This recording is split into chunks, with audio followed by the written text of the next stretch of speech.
Novels for ever میں خوش آمدید۔ ناول مجھے ہے حکم ازاں، جس کی رائٹر ہے مریم۔ یہ اس کی 5ویں قسط ہے۔ تو چلیے آئیے شروع کرتے ہیں اس قسط کو۔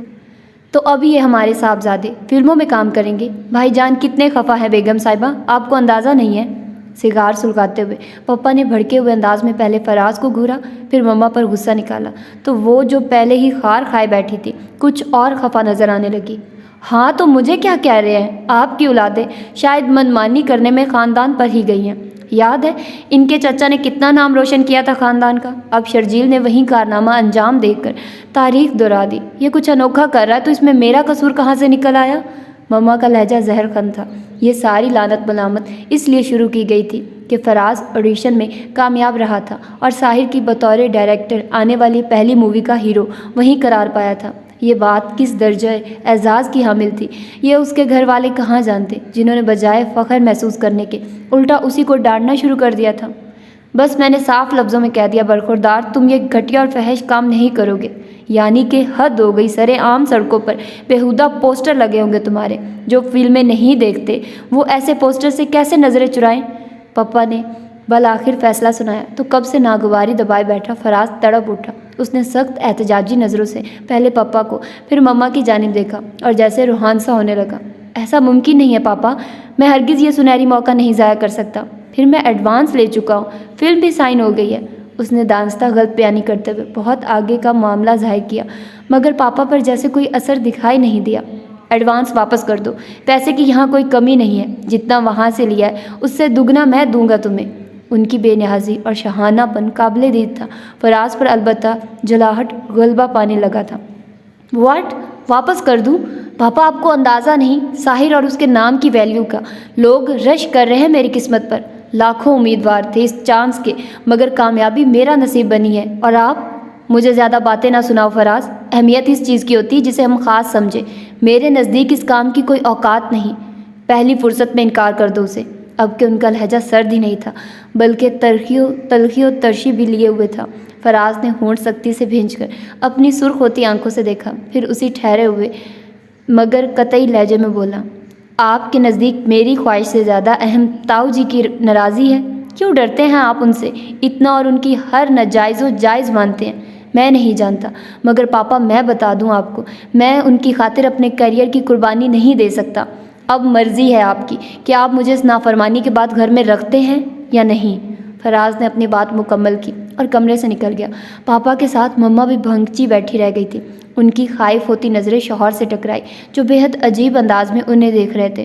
وہ کچھ اور گڑبڑائی کہ پاپا اس صدماتی کیفیت سے نکل کر ان پر برس پڑے۔ ان کا خیال تھا یہ انہی کی کوتاہی ہے، اس میں ایسا کچھ غلط بھی نہیں تھا۔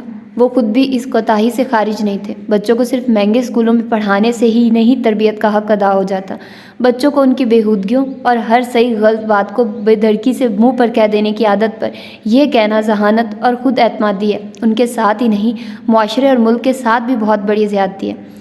اس کے تیور دیکھ کر ہی بھائی صاحب سب سے زیادہ فکر مند ہے۔ انہیں اس میں سرکشی کا احساس پوشیدہ نظر آتا ہے۔ اسے اور شرجیل والے معاملے پر دیکھا کیسے بولا تھا، اسے کہنا کر کے اپنی مرضی مگر ثابت یہ کرنا ہے جیسے تم نے مجھے بڑی مشکلوں سے منت سماجت کر کے منایا۔ اگلی شب پاپا نے مما سے کہا تو وہ قدرے مطمئن ہوئی اور سگریٹ سلگا کر کش لیتے پاپا یہ سوچ رہے تھے آخر بھائی صاحب کو فراز میں ایسے کیا جن بھوت نظر آتے ہیں جن سے وہ خائف ہو کر اس کے سامنے گھٹنے ٹیک دیتے ہیں۔ یہ سچ تھا، اگر تاؤ جی نہ کہتے تو وہ کبھی فراز کو فلموں میں کام کرنے کی اجازت نہ دیتے۔ اس نے اپنے پیچھے کمرے کا دروازہ آہستگی سے بند کیا اور آگے بڑھ کر زینب کے کمرے کے دروازے کو آہستگی سے نوک کیا۔ آ جاؤ ننھی۔ زینب کی مدھم آواز سن کر اس نے دروازے پر دباؤ ڈالا تو دروازہ کھلتا چلا گیا تھا۔ زینب کہیں جانے کو تیار ہو رہی تھی۔ آپ کو کیسے پتا میں ہی ہوں؟ نندنی اس کا سبھی چہرہ تکنے لگی جس پر ایک مستقل حزن بسیرا کر چکا تھا۔ اس سوال پر وہ رواداری سے مسکرا دی۔ میں تمہاری دستک پہچانتی ہوں، بیٹھو نا۔ زینب کی مدھر مسکان اور مدھم آواز سب میں یاسیت کا رنگ آبسا تھا۔ عثمان خان نے اس سے بچھڑ کر شاید ہمیشہ کے لیے اسے ادھورا کر دیا تھا۔ شاید آپ کہیں جا رہی ہیں زینب؟ نندنی نے اسے سوالیہ نگاہوں سے دیکھا۔ اس وقت وہ گلابی فراق پہ ملبوس تھی۔ یہ لباس جو اس کے پیروں کو چھو رہا تھا بہت اسٹائلش تھا۔ اس کے دامن پر گلابی دمکتا ہوا کام تھا جس کی جگمگاہٹ اس کے سبھی اجلے چہرے کو انوکھی تابناکی عطا کر رہی تھی۔ ہاں، میں آج سے مدرسہ جوائن کر رہی ہوں ننھی۔ اب مدرسہ یہاں سے زیادہ دور نہیں ہے، وہاں میں آج سے قرآن پاک کی تعلیم دیا کروں گی۔ تمہیں مجھ سے کچھ کام تھا؟ اس کی معلومات میں اضافہ کرتے ہوئے زینب کچھ خیال آنے پر جیسے چونک کر بولی۔ نندنی نے بے خیالی میں سر کو نفی میں ہلایا۔ حالانکہ حسن نے اسے بتایا تھا کہ آج وہ اسے ساحر سے ملوا سکتا ہے۔ ایک کنسرٹ میں عباس کو بھی انٹری دینی تھی۔ حسن وہیں اسے لے کر جا رہا تھا۔ اس کی ساحر کے متعلق دلچسپی دیکھتے ہوئے وہ تیار ہوا تھا، بلکہ نندنی نے اس سے ملنے کی فرمائش خود کی تھی حسن سے، مگر نندنی اکیلی حسن کے ساتھ جانے پر متعامل نہیں تھی۔ اس کی خواہش تھی زینب بھی ساتھ چلے اس کے۔ آپ ڈاکٹر ہیں زینب، کلینک جوائن کرنے کے بجائے آپ نے مدرسے میں جوائننگ کر لی، کیوں؟ میرا نہیں خیال کہ یہاں سے اتنی سیلری ملے گی آپ، اس نے چھمبے سے کہتے بات ادھوری چھوڑ دی۔ زینب رواداری سے مسکرائی۔ بلا شعبہ مس ہائی میں بہترین شعبہ ہے نندنی، اور اس میں پیسہ بھی بہت ہے، مگر قرآن پاک کی تعلیم دینا اور علم کو سکھانا سب سے بہترین عمل ہے۔ میں اس کام کو فی سبیل اللہ کرنا چاہتی ہوں، اس کا اجر اللہ ہی بہتر دینے والا ہے۔ تم چلنا کبھی میرے ساتھ، میں دکھاؤں گی تمہیں وہ جگہ۔ نندنی نے کاندھے اچکائے، پھر اسے دیکھ کر مسکرانے لگی۔ مجھے آپ کی یہی باتیں کچھ اتنی سمجھ میں نہیں آتی۔ میں آپ کو یہ بتانے آئی تھی کہ ساحر سے ملنے کا چانس مل گیا ہے۔ پلیز پرے فار می، ابھی میں حسن کے ساتھ جانے ہی والی ہوں۔ وہ ایکسائٹڈ ہوتے زینب کے ایک دم گلے لگ گئی۔ زینب نے محسوس کیا وہ دھیرے دھیرے کانپ رہی ہے، جبھی اس نے نرم و آہستگی سے اسے تھپکا تھا۔ بیسٹ آف لک، اللہ کرے جو ہو ہر لحاظ سے تمہارے حق میں بہترین ثابت ہو۔ مجھے بھی خوشی ہے کہ تمہیں تمہاری تلاش کا حاصل مل رہا ہے۔ Good luck. نندنی کا دل گداز ہوتا چلا گیا۔ اس سے الگ ہو کر اس نے آہستگی سے آنکھیں پونچھی اور سر جھکا لیا۔ انداز میں اتنی دل گیری، درجہ حساسیت تھی کہ زینب کا دل دھک سے رہ گیا۔ زینب، میں اسے پا کر کھو دینے کے خوف سے ہراساں ہوں۔ اگر اس تلاش کا حاصل نارسائی پر ہوا تو تم اچھا بھی تو سوچ سکتی ہو ننھی۔ زینب نے اس کا گال تھپکا اور وہ مزمل سا مسکرائی۔ اچھا سوچنے کی ساری ہمتیں ہی سلب ہو گئی ہیں زینب، میں بہت دیر کر چکی ہوں۔ وہ شادی شدہ ہی نہیں تو بچوں کا باپ بھی ہے۔ یہ ایسی حقیقت منکشف ہوئی ہے جس نے جسم میں ببول اگا دی ہیں، لیکن میں پھر بھی قسمت آزمانا چاہتی ہوں، تو اس کی وجہ وہ بے بسی ہی ہو سکتی ہے جو ہجر و نارسائی کی صورت مجھے سہنا پڑے گی۔ اسی سے خائف ہوں سب سے زیادہ۔ دروازے پر ہونے والی دستک پر نندنی اپنی سوچوں سے چونکی۔ زینب کی پرتشویش نگاہیں اس پر جمی ہوئی تھی، البتہ کریدنے اور اصرار کرنے کی اسے عادت نہیں تھی، اتنی ہی روادار اور باوقار تھی وہ۔ دروازہ کھول کر حسن اندر آیا اور گلا کھنکھارا، یہ بھی متوجہ کرنے کا ہی ایک انداز تھا۔ نندنی سنبھل کر کھڑی ہوئی۔ حسن کی جو محتاط نگاہ اس پر اٹھی وہ ٹھٹکی ہی نہیں مبہوت بھی رہ گئی۔ اتنی ہی دلکشی اور سحر انگیزی اتر آئی تھی اس پل اس کے سراپا میں۔ آئیے، ورنہ پھر ہمیں دیر ہو جائے گی۔ زینب نے بھائی کو تنبیہ انداز کا غیر محسوس ٹھہکا دیا تھا۔ وہ زور سے گڑبڑایا اور فی الفور خود کو سنبھالا۔ نندنی متوجہ نہیں تھی، اپنا بیگ لے کر اٹھی تھی۔ زینب نے حسن کو نظروں میں ہی شائستگی اور تہذیب کا پیغام پہنچایا تھا۔ آئی وش آپ بھی چلتی میرے ساتھ۔ نندنی بیگ کی زپ بند کر کے سیدھی ہوئی اور گہرا سانس بھر کے اسے دیکھا۔ زینب نے اس کا گال نرمی سے تھپ تھپایا اور کہا، میں ایسی جگہوں پر نہیں جاتی ننھی، مائنڈ مت کرنا پلیز۔ اوکے جی، میں سمجھ سکتی ہوں، اٹس اوکے۔ نندنی نے جیسے سمجھ کر سر کو اس بات میں ہلایا اور اپنی منزل کی جانب قدم بڑھا دیا، وہ منزل جس کا اختتام ایک ہی مقام پر ہونا تھا۔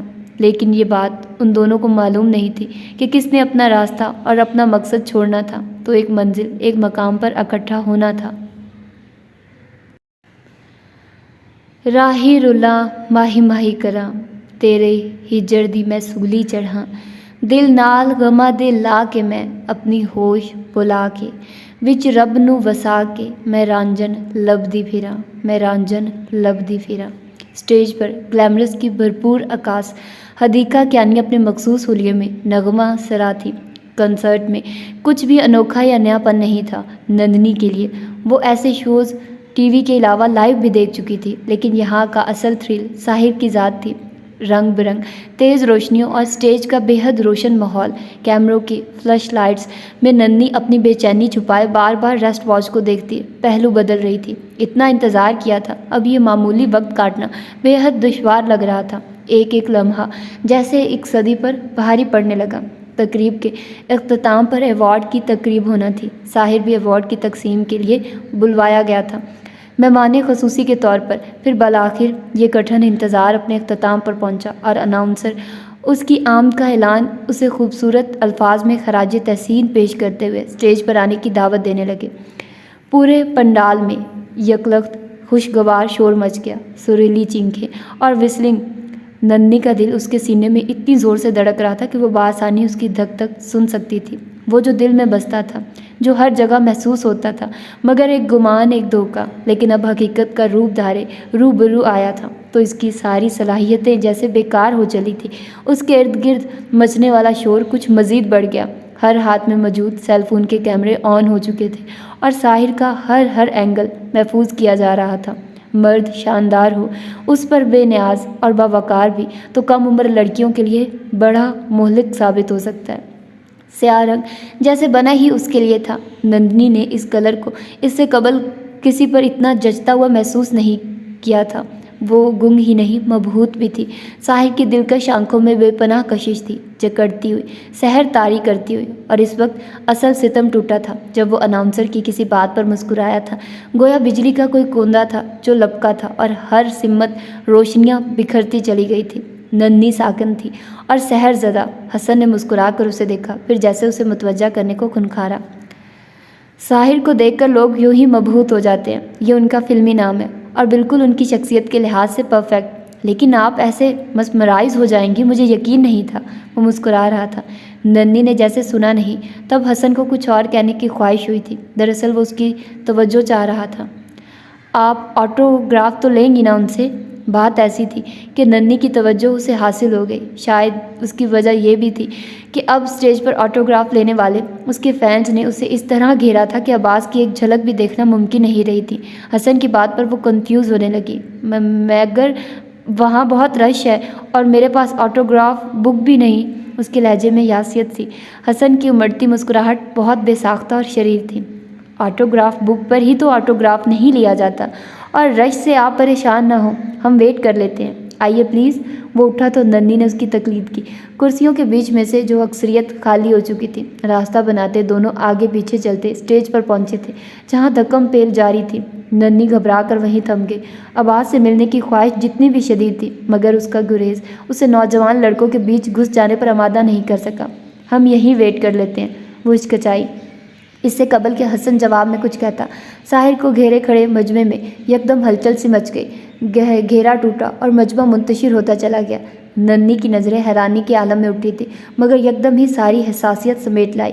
وہ دور سے دیکھنے میں جتنا حسین اور خوبرو لگتا تھا، نزدیک کی یہ جلوہ گری تو جیسے قیامت تھی۔ وہ اپنی جگہ سے حرکت نہیں کر سکی، بلکہ نیم و آنکھوں کے ساتھ سکتہ زدہ تھی۔ عباس مجمع کو چیرتا تیزی سے باہر آ رہا تھا۔ سیل فون اس کے کان سے لگا ہوا تھا اور چہرے سے پریشانی چھلک رہی تھی۔ ڈونٹ وری عریشہ، میں بس پہنچ رہا ہوں، اوکے؟ نندنی نے جامد و ساکن کھڑے اس کی بے حد بھاری اور دلکش مگر معتدل آواز سنی تھی۔ لوگ اس کے پیچھے لپکے رہے تھے، مگر وہ نظر انداز کیے اسٹیج سے اترنے کو سیڑھیوں کی جانب آیا، مگر اسٹیج سے نیچے قدم رکھتے ہوئے یکدم ٹھٹکا تھا۔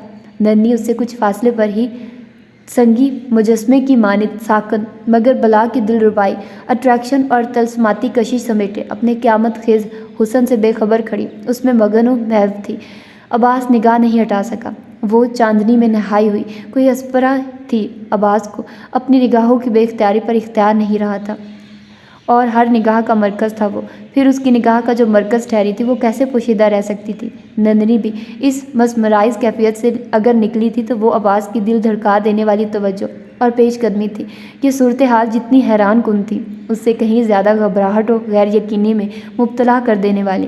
وہ اپنے طور پر ساحر کو مخاطب کرنے کے، متوجہ کرنے کے لاکھوں طریقے سوچ چکی تھی۔ کہاں گمان تھا وہ بھی اسے دیکھ کر عام لوگوں جیسا ہی ری ایکشن دے گا۔ وہ غیر یقینی اور حیرانی کے باعث ہی اب گنگ ہو رہی تھی۔ ساحر نے نپے تلے چند قدم اٹھائے اور اس کے روبرو آ کر از خود اسے مخاطب کیا اور مسکرایا۔ غیر یقینی سی غیر یقینی تھی۔ نندنی اس کی بات کیا سمجھتی؟ اس پر تو جیسے ماری خوشی کے غشی طاری ہونے لگی تھی۔ اس درجہ عزت افزائی پذیرائی کا اس نے خوابوں میں بھی تصور نہیں کیا تھا۔ Hi, I'm Sahir, how are you? وہ اسے مخاطب ہوا تھا۔ وہ اسے دیکھ رہا تھا۔ نندنی کو اپنی خوش بختی کا یقین نہیں آ سکا۔ اسے یقین ہوا یہ کوئی خواب ہے جو بس ٹوٹنے والا ہے۔ وہ لڑکھڑا کر 2 قدم پیچھے ہوئی۔ ایسا بھلا کہاں ممکن تھا؟ وہ اتنی خوش بخت تھی بھلا؟ اس کے وجود میں ہر سو سنسناہٹ دوڑ رہی تھی۔ اس وقت میں کچھ جلدی میں ہوں، یہ میرا کارڈ رکھ لیں، میں آپ سے کانٹیکٹ کر لوں گا، اوکے؟ عباس اس کی کیفیت اور اندرونی خلفشار سے بے خبر اپنے کوٹ کی جیب میں ہاتھ ڈال کر وزٹنگ کارڈ نکال کر اس کی جانب بڑھا چکا تھا۔ گرے خوبصورت چکنے کارڈ پر چمکیلے الفاظ میں ساحر کا نام اور فون نمبر درج تھا۔ آس پاس موجود کتنی نگاہوں میں نندنی کے لیے رشک و حسد تھا، جبکہ نندنی وہ تو جیسے ہنوز سکتہ زدہ تھی۔ اس خوش بختی کا تو یقین ہی نہیں آ رہا تھا اسے کہ ایک عمر وہ ہجر کے سراہوں میں آبلا پا بھٹکتی ہوئی صرف نامرادی و مایوسی سے نبرد آزما رہی تھی۔ عباس نے اس سے جواباً اس کا کانٹیکٹ نمبر مانگا۔ شاید وہ کسی بھی صورت اسے گنوانے کا تصور نہیں رکھتا تھا۔ نندنی کے دل میں کتنے دلکش خیال کا احساس ابھرا، مگر آنکھوں میں ہنوز تحیر و استجاب تھا۔ تب حسن نے بخلاتے ہوئے صحیح مگر خود اسے نندنی کا نمبر نوٹ کرایا اور کارڈ بہت احترام آمیز انداز میں اس سے لیا۔ عباس نے مسکرا کر اسے وش کیا اور پلٹ کر چلا گیا۔ تب نندنی پر چھایا یہ غیر یقینی و حیرت کا سکوت بھی چھناکے سے ٹوٹ گیا۔ آپ ساحر صاحب کی مداح ہیں، میں جانتا تھا، مگر آپ ان کے سامنے اتنی کنفیوز ہو جائیں گے مجھے ہرگز اندازہ نہیں تھا۔ لوگ تو باقاعدہ رش کر رہے تھے آپ کا۔ جس وقت حسن نے گاڑی سٹارٹ کی، اسے سر جھکائے اسی کیفیت میں پا کر مسکرا کر گفتگو کا آغاز کیا۔ نندنی کچھ نہیں بولی، اس کا سر ہنوز جھکا ہوا تھا۔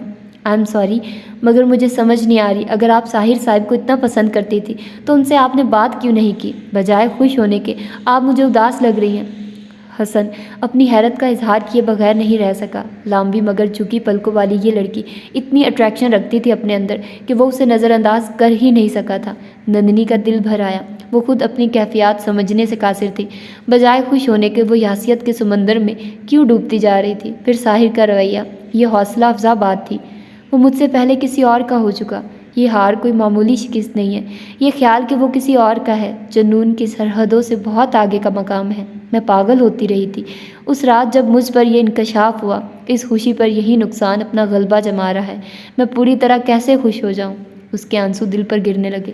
ماں کسی نئی سوچ نے اس کا ملول ہوتا ذہن اجالے سے بھرنا شروع کیا۔ مجھے لگتا ہے وہ بھی میرے غیر معمولی حسن سے انسپائر ہو چکا ہے، کیا وہ بھی مجھے پہلے سے دوسری ملاقات میں شادی کی آفر کرے گا؟ اس نے قیاس کیا اور دل اتنی تیزی سے دھڑک اٹھا جیسے ابھی پسلیاں توڑ کر باہر آ جائے گا۔ مجھے اسے یہ بتانا ہی نہیں چاہیے کہ میں نان مسلم ہوں، میں زینب سے کہتی ہوں مجھے پہلی فرصت میں مسلمان بنا دے۔ اس نے خوشگوار انداز میں دھڑکتے دل کے ساتھ خوشگمانی کی انتہا پر جا کر سوچا تھا۔ حسن نے حیرت بھرے انداز میں اس لڑکی کو دیکھا جس کا چہرہ کچھ لمحوں قبل سے مختلف کیفیات کا آشکار کر رہا تھا۔ اب آنکھوں اور چہرے پر بیک وقت اتنی روشنی تھی کہ اس کی خوبصورتی دو آتشاں ہونے لگی تھی۔ وہ کارڈ دے دے مجھے حسن صاحب۔ گاڑی گھر کے سامنے آ کر رکی تو نندنی نے بغیر کسی ہچکچاہٹ کے مطالبہ کیا۔ حسن نے بنا کچھ کہے کوٹ کی جیب سے کارڈ نکال کر اسے تھما دیا۔ نندنی نے کارڈ تھام لیا۔ میں مسلمان ہونا چاہتی ہوں زینب، مجھے اس کے لیے کیا کرنا ہوگا؟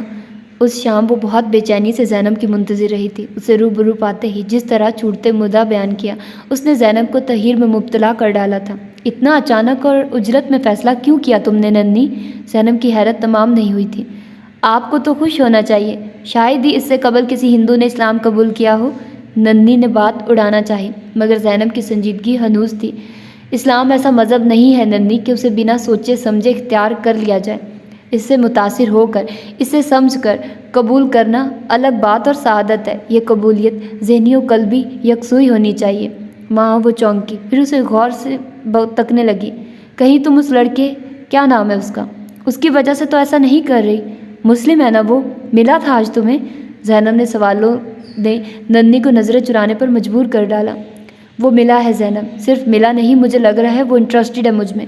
بے حد حیرت انگیز مگر حقیقتاً وہ مجھے دیکھ کر کیسے چونکا، پھر خود میرے پاس آیا، مجھ سے بات کی۔ زینب مجھے لگتا ہے محبت کی وہ آگ جو مجھے سالہ سال تک جھلساتی رہی ہے، اس کا اثر کچھ نہ کچھ اس پر بھی ہوا ہے، ورنہ سوچو یہ ممکن تھا کہ وہ ایسا حیران کن رویہ اپناتا۔ میں بہت خوش ہوں زینب، بہت زیادہ۔ دیکھو اس نے اپنا وزٹنگ کارڈ مجھے دیا ہے، صرف یہی نہیں مجھ سے میرا کانٹیکٹ نمبر بھی لیا، یعنی وہ مجھے کسی طرح بھی کھونا نہیں چاہتا ہوگا۔ یو نو اس کی آنکھوں میں میرے لیے کتنی ستائش تھی، میں حیران ہوں، بلکہ اپنی خوش بختی پر جی بھر کے نازا۔ وہ مجھ سے جلد ملنا چاہتا ہے، آئی ایم شیور وہ مجھے پرپوز کرے گا شادی کے لیے۔ میرا مسلم ہونا تو ضروری ہے نا؟ اس کی آواز میں ایک ترنگ، ایک چہکار اتر آئی تھی۔ یہ وہ نندی نہ تھی جسے زینب شناسا تھی، یہ تو ایک خوش باش، خوش فہم اور زندگی کے تمام حسین رنگوں سے آگاہ کوئی لڑکی تھی جسے اتنی خوشی ملی تھی کہ وہ اس خوشی کی خاطر سب کچھ قربان کر دینے پر کمر بستہ تھی۔ زینب نے گہرا سانس بھر کے خود کو کمپوز کیا، پھر عبایا اتار کر رکھنے لگی۔ اس دوران عبداللہ بھی زینب کی امی کے ہمراہ وہاں آ گیا تھا۔ زینب کی امی زینب سے کچھ دیر عبداللہ اور مدرسے میں پہلے دن کی مصروفیات کے متعلق گفتگو کرتی رہی تھی، پھر زینب کے لیے کھانے کا انتظام کرنے اٹھ گئی۔ تب زینب عبداللہ کو گود میں لیے اس کے روبرو آ بیٹھی، جو اس کی توجہ کے لیے خاصی بے قرار نظر آتی تھی۔ میں سمجھتی ہوں ننی، ایسے اہم اور بے حد خاص فیصلے جذبات اور عجلت کے مظہر نہیں ہونے چاہیے۔ تم اس سے مل لو، دیکھو تو صحیح اس کا مقصد کیا ہے، پھر کوئی اگلا فیصلہ کرنا۔ مذہب لباس نہیں ہوتا جسے بار بار بدلا جائے، یہ انسان کی جذباتی اور قلبی وابستگی کا نام ہے، پہچان کا ذریعہ ہی نہیں، جس میں روح کی تسلی، آہنگ اور سکون کے ساتھ بالدگی کا باعث بھی ہے۔ تمہیں اگر مسلمان ہونا ہے تو بہتر ہے پہلے تم اسلام کو جانو، مطالعہ کرو، اگر پسند آئے تو قبول کر لو، اسے محض کسی شے کے اصول کے لیے اختیار نہ کرنا۔ زینب کا ملائم لہجہ ننی کو جھنجھلاہٹ اور غصے سے دوچار کرنے لگا۔ اسے لگا زینب اس کی پہلی کامیابی کی راہ میں روڑے اٹکانے کا باعث بن رہی ہے۔ آپ کو آخر اعتراض کیوں ہے زینب؟ عجیب بات ہے یہ، بجائے خوش ہونے کے آپ منع کر رہی ہیں مجھے۔ زینب نے ایک نگاہ اس کے خفگی چھلکاتے سرخ ہوتے چہرے پر ڈالی اور نرمی سے مسکرائی۔ اس لیے کہ تم اسلام کو اللہ کے لیے نہیں، اللہ کی محبت میں نہیں، ایک فانی انسان کے اصول، اس کی محبت کی خاطر اختیار کر رہی ہو۔ ننی، میں نے کہا نا، اسلام کو اختیار کرنے اور اسے قبول کرنے میں بہت واضح اور بنیادی فرق ہے۔ اختیار کرنا کسی چیز کو اپنا لینے کا نام ہے، اپنانا تو زبردستی اور جبر میں بھی آ جاتا ہے، جبکہ قبولیت جسمانی و ذہنی اور قلبی تسلیم و رضا کے احساس کا نام ہے۔ یہ کام خالصتاً اللہ کے لیے ہی کیا جا سکتا ہے، اللہ کی محبت میں، اور جب کوئی کام اللہ کی محبت کے بغیر ہو تو وہ بوجھ کی طرح ناگوار اور بیزار کن بھی لگنے لگتا ہے۔ بوجھ ہمیشہ نہیں سہا جا سکتا۔ میں نہیں چاہتی تم مذہب اسلام کو بوجھ سمجھو یا میں اس سے ناگواری محسوس کروں۔ جلدی کاہے کی ہے؟ تم وقت کا انتظار تو کرو۔ اگر اللہ تمہیں اس راستے پر چلانا چاہتا ہے تو اس نے اپنا لائحہ عمل بھی ترتیب دیا ہوگا، زینب نے کہا۔ نندنی نے اب کے جواب نہیں دیا۔ اس کے خوبصورت چہرے میں ایک کھنچاؤ سا آ گیا تھا۔ یہاں اس مقام پر ڈالی گئی رکاوٹ نے اسے بدگمان کرنے میں لمحہ بھر کی تاخیر نہیں کی۔ اسے لگا زینب کو اس کا ساحر سے ملنا، ساحر کا اسے یوں اہمیت دینا اچھا نہیں لگا۔ یقیناً وہ اس کی خوشیوں سے جیلس ہو گئی تھی۔ اوکے، ایز یو وش، میں ساحر سے مل لوں پھر ہی کوئی فیصلہ کروں گی۔ شاید آپ ٹھیک کہتی ہیں۔ وہ یکدم کتنی روڈ ہو گئی تھی، اس نے بے تاثر لہجے میں کہا اور پلٹ کر کمرے سے نکل گئی۔ زینب کچھ متحیر ہو کر ہلتے پردے کو تکتی رہ گئی۔ ننی کی بدگمانی کا تو اسے اندازہ نہیں ہو سکا تھا، البتہ ننی کی یہ رخائی اسے محسوس ہوئی تھی، مگر اس نے اس بات کو اعصاب پر سوار نہیں کیا۔ اس نے یہ سوچ کر خود کو تسلی دے لی تھی کہ وہ ننی کو پھر سے قائل کرے گی، بلکہ اسلام کے متعلق کچھ کتابیں دے گی۔ شاید نہیں، یقیناً اسے یہ فیصلہ دل سے کرنے کے ساتھ دماغ سے بھی قبول کرنے میں مدد ملے گی۔ اسے یقین تھا، سو وہ مطمئن تھی۔ تم بھی ساتھ چلو نا امیمہ، اپنی پسند سے لینا جو لینا ہوگا۔ لاریب شکل سے ہی بیزار لگ رہی تھی۔ کتنے دن بیتے تھے شادی کی تاریخ طے ہوئے، اس کے اندر سسکتی ہوئی زندگی کا احساس تھک کر نڈھال ہو رہا تھا۔ کوئی بھی غم کہاں تک مٹایا جا سکتا ہے؟ بہتے آنسو آنکھوں کو اور دل درد سہتے روح کو بالآخر ویران کر ہی دیا کرتا ہے۔ اس پر بھی عجیب سی ویرانی و سناٹے کا راج تھا، نہ ماں تھی نہ بڑی بہن، اب ہر جگہ کو لاریب کے وجود نے پر کرنا تھا، سو اس نے چپ چاپ یہ ذمہ داری اپنے کاندھوں پر ڈالی۔ پچھلے ایک ہفتے سے اس نے کالج سے چھٹیاں لی ہوئی تھی اور روز کبھی بابا جان کے ساتھ تو کبھی امیمہ کے ساتھ شاپنگ پر جا رہی تھی، مگر آج بابا سائیں کے ساتھ امیمہ نے بھی انکار کیا تو لاریب گڑبڑانے لگی۔ بابا سائیں کی تو طبیعت بہتر نہ تھی، البتہ امیمہ کو قائل کیا جا سکتا تھا۔ سکندر کے آج کل جو تیور تھے، ان میں تنہائی بہت خطرناک ہو سکتی تھی۔ بابا سائیں یا پھر امیمہ کی موجودگی میں وہ شرافت کے جامے میں تو رہتا تھا۔ کالج بھی وہ پچھلے ایک مہینے سے سکندر کی بجائے ڈرائیور کے ساتھ جا رہی تھی۔ اس میں سکندر کی بے پناہ مصروفیت نہیں، لاریب کی کوششوں کا عمل دخل تھا۔ وہ بے حد محتاط تھی اور سکندر کے سائے سے بھی بدکنے لگی تھی۔ اس رات کی سکندر کی باتیں، اس کی حرکات و سکنات، کچھ بھی تو نظر انداز کرنے والا نہیں تھا۔ وہ جب بھی سوچتی تفکر اور گھبراہٹ چھانے لگتا۔ بہت تھک جاتی ہوں بچوں، پلیز مجھے نہ لے کر جائیے، مجھے آپ کی پسند پر بھروسہ ہے۔ اس کے اصرار کے جواب میں امیمہ کی معصومیت قابل دید تھی۔ لاریب دل ہی دل میں جذبز ہونے کے سوا کچھ نہیں کر پائی۔ بابا جان، حاکم چاچا چلے جائیں میرے ساتھ۔ اس نے پہلو تہی کا ایک اور حل نکالنا چاہا اور ڈرائیور کا نام لیا، مگر بابا سائن نے فی الفور تجویز رد کر دی۔ بیٹے، کہاں اس بیچارے کو اس عمر میں بازاروں میں خوار کرو گی؟ سکندر ہی ٹھیک ہے، میں بھی سکندر کی تمہارے ساتھ موجودگی کے باعث مطمئن رہتا ہوں۔ انہوں نے گویا بات ہی ختم کر دی اور لاریب پر فرار کے سارے راستے بند ہو گئے۔ کھا نہیں جائے گا مجھے وہ، اور میں اس سے سر پر اتنا آخر سوار کیوں کر رہی ہوں؟ اسے جرت نہیں کہ مجھے آنکھیں دکھا سکے۔ وہ آج بھی میرا ادنیٰ ملازم ہے۔ میری کوئی لغزش بھی اس نے زمین سے اٹھا کر آسمان پر بٹھانے میں ناکام رہی ہے۔ اس نے خود کو حوصلہ دیا۔ پھر جس وقت وہ تیز گلابی اور ہاف وائٹ خوبصورت پرنٹ کے شلوار دوپٹہ پر ہاف وائٹ ٹراؤزر میں ملبوس اپنا ہینڈ بیگ سنبھالے سیل فون پر کچھ نمبر پش کرتی دانستہ اپنی بے نیازی و غفلت سمیت پورچ کی جانب آئی، گاڑی کا دروازہ کھولے اس کا منتظر سکندر جیسے اپنی آنکھوں کی تپش کو ٹھنڈک میں نہاتا محسوس کرنے لگا۔ دل فریب تو وہ ہمیشہ سے تھی، مگر اب ہر گزرتے دن کے ساتھ جیسے کچھ اور نکھرتی جا رہی تھی۔ سکھا، بابا جان کو ٹائم پر کھانا دینا اور دوا کھلا دینا۔ امیمہ کا بھی خیال رکھنا۔ میں شام سے پہلے لوٹ آؤں گی۔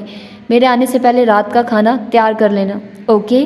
سکندر کا کھولا ہوا فرنٹ ڈور نظر انداز کیا اس نے ملازمہ کو جو اس کے ہمراہ آئی تھی۔ کچھ ہدایات دیتے کھٹاک سے پچھلا دروازہ کھولا اور اندر بیٹھ کر زور سے بند کر دیا۔ سکندر نظر اندازی کے اس اعلیٰ مظاہرے پر کھول اٹھا تھا، جانے کس احساس کے تحت اس کی آنکھوں میں ہلکی سرخی دوڑ گئی۔ فرنٹ ڈور دھماکے سے بند کر کے اس نے ڈرائیونگ سیٹ سنبھالی اور بے حد خراب موڈ کے ساتھ گاڑی سٹارٹ کی تھی۔ ایک دو جگہ تو ایکسیڈنٹ ہوتے ہوتے بچا تھا۔ سکندر کی اس ریش ڈرائیونگ کی وجہ سے اس کا سر 2 مرتبہ بہت شدت سے سامنے سیٹ پر جا لگا تھا۔ تمہارا دماغ درست ہے سکندر، آہستہ چلاؤ گاڑی۔ وہ جو اسے منہ نہ لگانے کا سوچ کر بیٹھی تھی اتنا بھڑکی کہ برسے بغیر نہ رہ سکی۔ وہ برہم نظروں سے اس کی پشت کو گھورنے لگی، مگر مجال ہے اس پر کسی قسم کا اثر ہوا ہو۔ الٹا رفتار اتنا بڑھی کہ گاڑی ہوا سے باتیں کرنے لگی۔ ایک گاڑی کو اس نے اتنے خطرناک انداز میں اوورٹیک کیا تھا کہ وہ ننھی سی گاڑی کچلتے رہ گئی۔ لاریب کے اوزان خطا ہونے لگے۔ اگر تمہارا مرنے کا ارادہ ہے تو برائے مہربانی مجھے یہیں اتار دو، وہ قہر بھری کیفیت میں گھرا اٹھی۔ جواب میں اس نے سکندر کا عجیب ہذیانی کہکا سنا تھا۔ تمہارے ساتھ ہی تو مرنے کا ارادہ ہے جانے من، اکیلا مر کے کیا کروں گا؟ اس کا لہجہ و انداز جنونی ہو رہا تھا۔ لاریب کا دل اچھل کر حلق میں آ گیا۔ اسے واقعی ایسا محسوس ہوا جیسے وہ اپنے ساتھ ساتھ اس کے بھی خون کا پیاسا ہو رہا ہو۔ سکندر، گاڑی روکو پلیز۔ جب اس نے ایک بار پھر بہت خطرناک انداز میں موڑ کاٹا تو صرف ٹائروں کے زور سے چڑچڑانے کی آواز نہیں گونجی تھی۔ لینڈ کروزر بھی فضا میں اچھل کر دوبارہ لہرا کر زمین پر آئی تو لاریب نے فقط چہرے کے ساتھ تقریباً چیختے ہوئے کہا تھا۔ اس کی آواز میں واضح لرزش تھی، وہ جیسے رو دینے کو تیار تھی۔ موت کو سامنے پا کر ساری تلخیاں اور نفرت اسے بھول چکی تھی۔ جان کتنی پیاری ہوتی ہے یہ اسے اندازہ ہوا تھا۔ سکندر جو اس پل وحشی ہو رہا تھا، مگر لاریب کی ملتجی اور سرسراتی آواز نے اس پر ایسی کیفیت میں بھی حیران کن انداز میں اثر پذیرائی کی تھی، اور اگلے لمحے گاڑی کو یکلخت بریک لگے تھے۔ ایک زوردار جھٹکا لگا اور جیسے کوئی قیامت آتے آتے رہ گئی، مگر لاریب کے حواس ابھی تک بکھرے بکھرے تھے۔ سکندر نے بیک ویو مرر سے اسے خمار آلود بہکی ہوئی نظروں سے دیکھا۔ اتنی جلدی ڈر گئی؟ کتنی ظالم ہو تم لاریب، جی تو سکتی نہیں میرے ساتھ، مرنے پر بھی آمادہ نہیں۔ اس نے بھینچا ہوا سانس کھینچا۔ لاریب کا ریشمی دوپٹہ ڈھلک کر گود میں آ گرا تھا۔ سیاہ مخملی بال کیچر کی نرم گرفت سے پھسل کر لٹوں کی صورت میں کاندھے، گردن اور چہرے پر پریشان نظر آنے لگے تھے۔ سکندر نے سر دھا بھری۔ جدائی سے تو بہتر تھا تم زہر دے دیتے، تمہارا نام ہو جاتا، ہمارا کام ہو جاتا۔ بالوں کو دونوں ہاتھوں سے سمیٹتے ہوئے لاریب نے اس کی مخمور سی آواز سنی تو دل دھک سے رہ گیا۔ وہ بیک ویو مرر سے اسے کتنے اطمینان سے دیکھ رہا تھا۔ بال اس کے ہاتھوں کی بے جان ہوتی گرفت سے چھوٹے اور پھر سے چہرے و گردن پر لہرانے لگے تھے۔ سکندر نے عاشقانہ سی آہ بھری تھی۔ تیرا خیال بھی تیری طرح مکمل ہے، وہی شباب، وہی دلکشی، وہی انداز۔ لاریب کا دل اچھل کر حلق میں آ گیا۔ سکندر کا یہ روپ تو اس نے کبھی بھی نہیں دیکھا تھا۔ اسے واقعی سکندر سے خوف آنے لگا۔ وہ یکدم کتنا بے باک ہو چکا تھا۔ اس کی گھبراہٹ سراسمگی میں بدلنے لگی۔ اس نے دوپٹہ اٹھا کر سرحد سے اپنے گرد لپیٹا اور خائف ہوتے ہوئے نگاہ کا زاویہ بدل لیا۔ عجیب سی بے بسی اس کا احاطہ کرنے لگی تھی۔ سکندر! اس سے پہلے کہ سکندر کچھ اور کہتا وہ پھٹ پڑی۔ جی جانے سکندر! وہ الٹا فدا ہوا۔ لاریب نے دھواں ہوتے چہرے اور جھلستی نظروں کے ساتھ بے حد تلخی سے اسے دیکھا۔ کیا بکواس ہے یہ، گاڑی کیوں روکی ہوئی ہے؟ وہ غصے میں بالکل آؤٹ ہونے لگے، لیکن سکندر کی نظریں اتنی گستاخ تھی، لاریب کے وجود میں ناگواریت کے ساتھ تلخی اور جھنجھلاہٹ کا بھی احساس بکھرتا چلا گیا۔ گاڑی چلاؤ، اس کے تحکمانہ لہجے میں بلا کی کاٹ اور تلخی تھی۔ سکندر نے اب کی مرتبہ گردن موڑ کر براہ راست اسے دیکھا اور پھر ہنکارا سا بھر کے کاندھے اچکا دیے۔ یہ گاڑی اس وقت تک نہیں چلے گی جب تک تم یہاں میرے پاس آ کر نہیں بیٹھ جاتی۔ سکندر کے تقاضے اور فرمائش نے لاریب کا دماغ گھما کے رکھ دیا تھا، اس کے خیال میں وہ حد سے بڑھ رہا تھا۔ Are you mad? تمہیں اندازہ ہے تم کہہ کیا رہے ہو؟ وہ دبے ہوئے لہجے میں چلا اٹھی۔ جواباً سکندر نے اس کو طنزیہ نظروں کے اثار میں لیا تھا۔ بالکل اندازہ ہے، شاید تم یہ بات بھول گئی ہو کہ تم بیوی ہو میری، تو تمہاری جگہ یہی ہے۔ وہ بفری تھی تو سکندر بھی سراپا ایک قہر نظر آنے لگا۔ شاید اس کا یوں ہتک انداز میں جھٹلایا جانا اسے تاؤ دلانے کا باعث بنا تھا۔ لاریب کا چہرہ جانے کس کس جذبے اور احساس کے تحت سرخ ہوا، ہونٹ بھینچتی وہ بے حد سنجیدہ بلکہ ملول نظر آنے لگی۔ تم جو ثابت کرنا چاہتے ہو سکندر، اس کا تمہیں کوئی بھی فائدہ حاصل نہیں ہونے والا، سمجھے؟ میں کتنی مرتبہ تمہیں یہ باور کروا چکی ہوں کہ وہ محض میری ایک حماقت تھی جسے میں کسی بھی لمحے میں ختم بھی کر دوں گی۔ فی الحال میرے مسائل اور مجبوریاں ایسی ہیں کہ میں ایسا کرنے سے قاصر ہوں، مگر تم مجھے اتنی پسند ہو کہ میں اس مختصر عرصے میں ہی تمہاری اس حماقت سے بھرپور خراج وصول کر لینا چاہتا ہوں۔ کچھ نہ کچھ تو مجھے بھی حاصل ہونا چاہیے نا لاریب بیوی؟ سکندر اس کی بات کاٹ کر پھنکارتے ہوئے بولا۔ اس کا لہجہ شدید تھا، حتیٰ کہ کاٹدار احساس نے لاریب کا چہرہ ایسے سرخ کر ڈالا جیسے کسی نے وہاں آگ دہکا دی ہو۔ مجھے ہرگز اندازہ نہیں تھا کہ تم اس قدر گھٹیا اور سطحی ذہن رکھتے ہو، ورنہ تم لازماً مجھ سے نکاح نہ کرتی، ہے نا؟ سکندر نے پھر اس کی بات کاٹ کر طنزیہ لقمہ دیا۔ لاریب نے جواب نہیں دیا، اس نے انتہائی برہم نظروں سے اسے گھورا۔ سکندر نے البتہ اس کے سراپے پر بھرپور اور معنی خیز نگاہ ڈالی تھی، پھر مسکراہٹ دبا کر گویا ہوا تھا۔ اب جب کہ تم ایسا کر چکی ہو تو موقع سے فائدہ نہ اٹھانا میری سب سے بڑی حماقت ہوگی، اور میں احمق نہیں ہوں، سمجھی؟ وہ آخر میں پھر گھرایا۔ دکھ، بے بسی اور لاچاری و تضحیک کا احساس لاریب کی آنکھیں چھلکا گیا تھا، مگر جب وہ بولی تو اس کے لہجے میں فطری تنتنا اور نخوت قائم دائم تھا۔ تم جو بھی بکواس کرو، مگر یہ طے ہے کہ میں تمہاری گھٹیا فرمائش پوری کرنے والی نہیں ہوں۔ میں واپس جا رہی ہوں، بیٹھے رہو یہاں۔ خود کو سنبھال کر وہ گاڑی کا دروازہ کھول کر باہر نکلنے کو تھی کہ سکندر نے بجلی کسی تیزی سے حرکت میں آتے اس کی کوشش کو کچھ ایسے کلائی دبوچ کر ناکام بنایا کہ وہ پوری کی پوری اس کے قابو میں آ کر پھڑپھڑانے لگی۔ بہت غلط خیال ہے محترمہ کہ اب تم مجھے اور میری خواہشوں کو ٹھوکر مار کر چلی جاؤ گے۔ نکاح نامہ کی ایک کاپی ابھی بھی میرے پاس ہے، کہو تو پیش کروں؟ اس کا لہجہ جتنا بے حس اور سنگین تھا، اس قدر تیزی سے لاریب پر اثر انداز ہوا تھا۔ سکندر کے گرفت میں مقید اس کا ہاتھ اپنی مزاحمت ترک کر گیا اور تن بدن میں ٹھنڈک اترتی چلی گئی، موت جیسی خطرناک اور شفاف ٹھنڈک۔ بے بسی و واضح شکست کے مظہر آنسو پھیل کر دائیں بائیں گرنے لگے۔ اوکے، چھوڑو مجھے، آ رہی ہوں میں فرنٹ سیٹ پر، اس نے اپنی ہار تسلیم کرتے ہوئے شکستگی سے کہا اور فرنٹ سیٹ پر بیٹھ گئی۔ سکندر کے لبوں پر ایک شوخ مسکان ابھری تھی، اس کی نظریں سیل فون میں سیوڈ ہو جانے والے ساحر کے نمبر پر جمی ہوئی تھی اور ہونٹوں پر ایک مستقل مسکان کا بسیرا تھا۔ کتنی بار اس کا دل مچلا تھا کہ وہ خود ساحر سے رابطہ کرے، محبت میں بھلا کیسی انا، کیسا غرور، مگر ہر بار وہ چاہنے کے باوجود ایسا نہیں کر سکی۔ ہر بار اسے زینب کی آواز کی بازگشت روک لیا کرتی تھی۔ تم اس کی جانب کا بہت طویل سفر اختیار کر چکی ننھی، اب وہ مل چکا ہے تمہیں، اور دیکھ بھی جیسا کہ تم کہتی ہو کہ وہ تمہاری جانب خود بڑھا ہے، اسے اور آگے آنے دو، اسی میں تمہاری بھلائی اور بہتری ہے ننھی۔ وہ سپر سٹار رہ چکا ہے، بلکہ اس کی مقبولیت و نامداری میں ابھی بھی کوئی کمی نہیں۔ لاکھوں لڑکیاں اس کی تمنائی ہیں، وہ سب بھی کچھ کم حسین نہیں ہوں گی، مگر اس نے ان سب میں سے تمہیں اہمیت دی ہے۔ اس اہمیت کو اور بڑھنے دو، کم از کم اتنا کہ وہ تم سے خود رابطہ کرے۔ آپ کو اندازہ ہے زینب، میں اس کی خاطر کتنا تڑپی ہوں۔ اب وہ میرے سامنے ہے تو میں پھر سے صبر کیسے کیے رکھوں، کیسے جبر کروں اور اس کی پیش رفت کی منتظر بنی رہوں؟ جواب میں ننھی کس قدر بے قراری سے سسک اٹھی تھی۔ یہ ہر مرد کی سائیکی ہوتی ہے ننھی کہ وہ اس عورت کو اپنی زندگی اپنے دل میں کبھی کوئی خاص مقام نہیں دیتا، جو پکے ہوئے پھل کی طرح سے اس کی جھولی میں گرنے کو بےتاب رہتی ہے۔ مرد کو دریافت کا پنچھی ایسے ہی نہیں کہا گیا، وہ ہمیشہ ناقابل رسائی شے کی جانب لپکتا ہے۔ اسے یہ احساس دلا کر اپنی قدر و قیمت اور نسوانیت کو زیر نہ کرو ننھی کہ تم خود اس پر جان دینے کو تیار ہو۔ میں جانتی ہوں تمہارے جذبوں کی بے قراری کا عالم، چاہے جانے کی خواہش، مگر ننھی جذبات کو خاص طور پر ایک عورت کے لیے جذبات کو بفرے سمندر کی طرح نہیں ہونا چاہیے کہ وہ ساحل پر سر پٹک کر اپنا وجود بے مایا کر لے۔ عورت کی مثال فضا میں لہرائی پتنگ کی طرح ہوتی ہے جو کردار کی ڈور کے سہارے آسمان کی وسعتوں میں پرواز کرتی ہے، مگر تب تک جب تک یہ کردار کی ڈور مضبوط رہتی ہے وہ رفتوں پر بسیرا کرتی ہے، مگر جیسے ہی ڈور کمزور پڑی یا ٹوٹی تو وہ ہوا کے دوش پر پستی کی طرف رخ کر لیا کرتی ہے۔ زینب نے اسے سمجھاتے ہوئے کچھ لمحوں کا توقف کیا، پھر گہرا سانس بھر کے اسے بغور دیکھا اور نرمی و محبت بھرے انداز میں اس کا گال تھپک کر رسانیت سے بولی، اور میں نہیں چاہتی کہ میری اتنی پیاری دوست کو کبھی کسی کی نظروں سے گرنے کی اذیت سہنی پڑے، خاص طور پر اس شخص کی نظروں میں جو اس کے لیے پوری دنیا سے زیادہ اہم اور خاص ہے۔ بات جتنے خوبصورت انداز اور پیراہے میں کی گئی تھی اتنی ہی آسانی اور سہولت سے ننھی کو سمجھ آ گئی تھی۔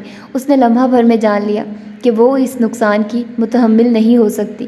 وہ اگر مغربی ذہن و دل رکھتی تھی تو ساحر ضرور مشرقی مرد تھا، اور مشرقی مرد بہت ٹپیکل ہوتے ہیں، یہ تو وہ بھی جانتی تھی۔ میں اس وقت کا انتظار کروں گی ساحر جب آپ خود میری جانب آئیں گے۔ اس انتظار کے انعام میں مجھے جو جگہ چاہیے اس کا مرکز آپ کا دل ہے۔ میں زینب کے لیے اللہ سے دعا کروں گی وہ اس ناممکن نظر آنے والی بات کو ممکن بنا دے۔ سیل فون واپس رکھتے ہوئے وہ پر امید اور خوشگوان تھی، ایک امید، ایک امنگ اسے توانائی بخش رہی تھی۔ کنیزہ نے جہیز کے تمام جوڑے پیک کر کے سوٹ کیس میں رکھ دیے۔ سکندر بابا سائیں کے کمرے سے باہر آیا تو لاریب کو راہداری کے سرے پر کھڑے ملازم سے محو کلام پا کر اس کے قدموں کی رفتار دھیمی پڑ گئی تھی۔ آج مایوں کی رسم کی ادائیگی ہونا تھی۔ حویلی کی آرائش کا تقریباً سارا کام مکمل تھا۔ مہمانوں کی آمد بھی سحر پہر سے شروع ہو چکی تھی۔ خود لاریب اس وقت گہرے سبز رنگ کے لباس میں اپنی بے حد روشن اور اجلی رنگت کے ساتھ بے حد پیاری لگ رہی تھی، مگر اس سے ہمیشہ کی طرح غافل، بے نیاز اور لا تعلق۔ سکندر ترکے دل نے اس سرد آہ بھری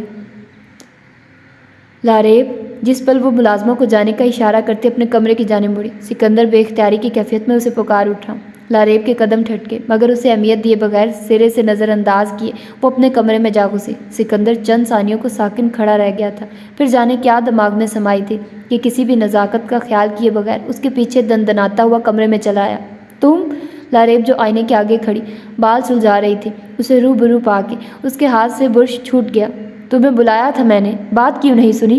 لاریب جتنی بھی جزبز اور خائف تھی مگر صورتحال کی گمگیرتا سے بے خبر نہیں تھی، جب بھی اسے بفرانے کی بجائے جبراً نرمی اختیار کی اور تحمل و رسان کا دامن بڑی دقت سے تھاما۔ اس کا دماغ درست کرنے یا پھر اس کے متعلق انتہائی فیصلہ کرنے کے کام کو اس نے امائمہ کی شادی کے بعد پر ڈال دیا تھا۔ یہاں اس نازک موقع پر وہ کسی قسم کا کوئی ہنگامہ نہیں چاہتی تھی، جب اس سکندر کی بدماشی اور بدتمیزی کو برداشت کرنے کے سوا کوئی چارہ نہ تھا۔ سکندر چونکہ اس کے خیالات سے آگاہ نہیں تھا، جب بھی اس فرما برداری و تحمل پر کسی قدر حیران ہو کر یوں اسے تکنے لگا جیسے اندر کا بھید پانے کا متمنی ہو۔ تمہیں کچھ کام تھا مجھ سے؟ لاریب کے لیے اس کی موجودگی کو برداشت کرنا، اس کی نظروں کو سہنا بلا شبہ کٹھن مرحلہ تھا۔ سکندر چونک سا گیا، پھر سر کو اس بات میں ہلا کر کرتے کی جیب میں ہاتھ ڈالا اور کوئی چیز باہر نکالی، پھر اس کی جانب بڑھا دی۔ لاریب کی حیرانی سے پھیلی نگاہوں میں استجاب کی کیفیت میں اس کیس کو دیکھا جو اس کی چوڑی ہتھیلی پر دھرا ہوا تھا۔ تمہارے لیے ہے یہ لاریب، مجھے اندازہ ہے یہ تمہارے شیان شان نہیں، مگر میں اس سے زیادہ افورڈ نہیں کر سکتا تھا۔ لاریب کی الجھن زدہ سوالیہ نگاہوں کے جواب میں سکندر نے جھجک کر وضاحت پیش کی۔ لاریب کا چہرہ متغیر ہوا اور لمحوں میں کئی رنگ بدل گیا، البتہ کچھ کہے بغیر اس نے ہونٹ بھیجتے ہوئے ہاتھ بڑھا کر وہ کیس اٹھا لیا۔ فرما برداری کے اس اعلیٰ مظاہرے نے سکندر کو سرشار کر ڈالا، اسے لاریب سے ہرگز یہ توقع نہیں تھی۔ اب جاؤ، کوئی آ جائے گا۔ لاریب کے انداز میں جتنی بھی ناگواری ہو مگر مصلحتاً لہجہ و انداز متوازن تھا، مگر یہی توازن سکندر کے اندر کی دنیا زبر زیر کرنے لگا۔ وہ اسے بغور تکتے ہوئے مدھم سا مسکرایا۔ کھول کر دیکھو نا لاریب، بلکہ مجھے پہن کر دکھا دو تو مجھے زیادہ اچھا لگے گا۔ اس نئی فرمائش نے لاریب کا دماغ سلگا کے رکھ دیا۔ اس کا دل چاہا سکندر کا تحفہ اس کے منہ پر دے مارے اور اسے دھکا دے کر یہاں سے نکال دے، مگر اسے خود کو قابو میں رکھنا پڑا۔ سکندر کو تیش دلا کر وہ اپنا ہی نقصان کرتی آئی تھی اب تک، پھر اس وقت تو صورتحال اور بھی نازک تھی۔ سکندر کو پرواہ نہیں رہی تھی تو کیا وہ بھی فراموش کر دیتی؟ نقصان تو طے تھا، اسی کے حصے میں آنا تھا۔ دیکھو سکندر، اس وقت یہاں مہمان کی آمد ہو چکی ہے، کوئی بھی کسی وقت۔ یہ تاخیر آپ کی جانب سے ہے لارئب صاحبہ، 1 منٹ کا کام ہے، اتنی بے ضرر خواہش ہے میری۔ وہ ایک دم چٹک گیا اور جتلانے سے باز نہیں آیا کہ وہ اپنی منوائے بغیر وہاں سے نہیں جائے گا۔ لارئب نے ہونٹ بھینچے، اس کی اندرونی کیفیت اس کی سرخ ہوتی رنگت سے عیاں ہونے لگی۔ کچھ کہے بغیر تیش کو دباتے اس نے چھوٹا سا نفیس کیس کھولا اور بے حد خراب موڈ کے ساتھ سفید پرل کے موتیوں سے سجے گولڈ کے بندے ہاتھ میں اٹھا لیے۔ اس کا ذہن منتشر تھا اور دل میں بغاوت و جھنجھلاہٹ کا احساس روحانسا کرنے کو کافی تھا، جب اس عدم توجہی کے باعث کیس کھلنے پر معمولی بے احتیاطی کی بدولت ایئر رنگ اس کی گرفت سے چھوٹا اور پھسل کر اس کے اور سکندر کے درمیان کارپٹ پر جا گرا۔ اس نے ساکن نظروں سے سرخ کارپٹ پر دہکتے سنہرے بندے کو دیکھا اور بغیر کسی تاثر کے اٹھانے کو جھکی۔ اس طرح جھکنے پر اس کی پشت پر ترتیب سے پڑے سیاہ مخملی بالوں کا آبشار یوں ادھر ادھر پھیل کر بکھر گیا جیسے کسی نے ریشم کے تھان کو ہولے سے چھو کر اس کی گرہ کو کھول دیا اور وہ ہولے سے بکھرتا چلا گیا۔ سکندر مبہوت اور سحر زدہ سا کھڑا تھا۔ پہلے کیا کم قیامت خیز منظر تھا جو اب یہ نئی افطار ٹوٹی تھی، وہ تو پہلے ہی حسیر تھا۔ اس کا ایک عام سا سادہ سا انداز ہی رات کو اس کی نیندیں حرام کیے رکھتا تھا۔ لارئب اس کی کیفیات سے بے خبر اپنے کام میں مگن تھی۔ اس نے اپنے کانوں میں پہلے سے پڑے ڈائمنڈ ٹاپس اتارے، پھر سکندر کے لائے ہوئے ایئر رنگ پہن لیے۔ دیکھا جاتا تو یہ بڑا مشینی سا عمل تھا جس میں جذبات و احساسات کی ہلکی سی بھی آمیزش نہیں تھی، مگر سکندر کی مردانہ انا کو اسے اپنے آگے زیر کر کے ہی بڑی تقویت کا احساس مل رہا تھا۔ ہو گئی نا تمہاری خواہش پوری؟ اب جاؤ۔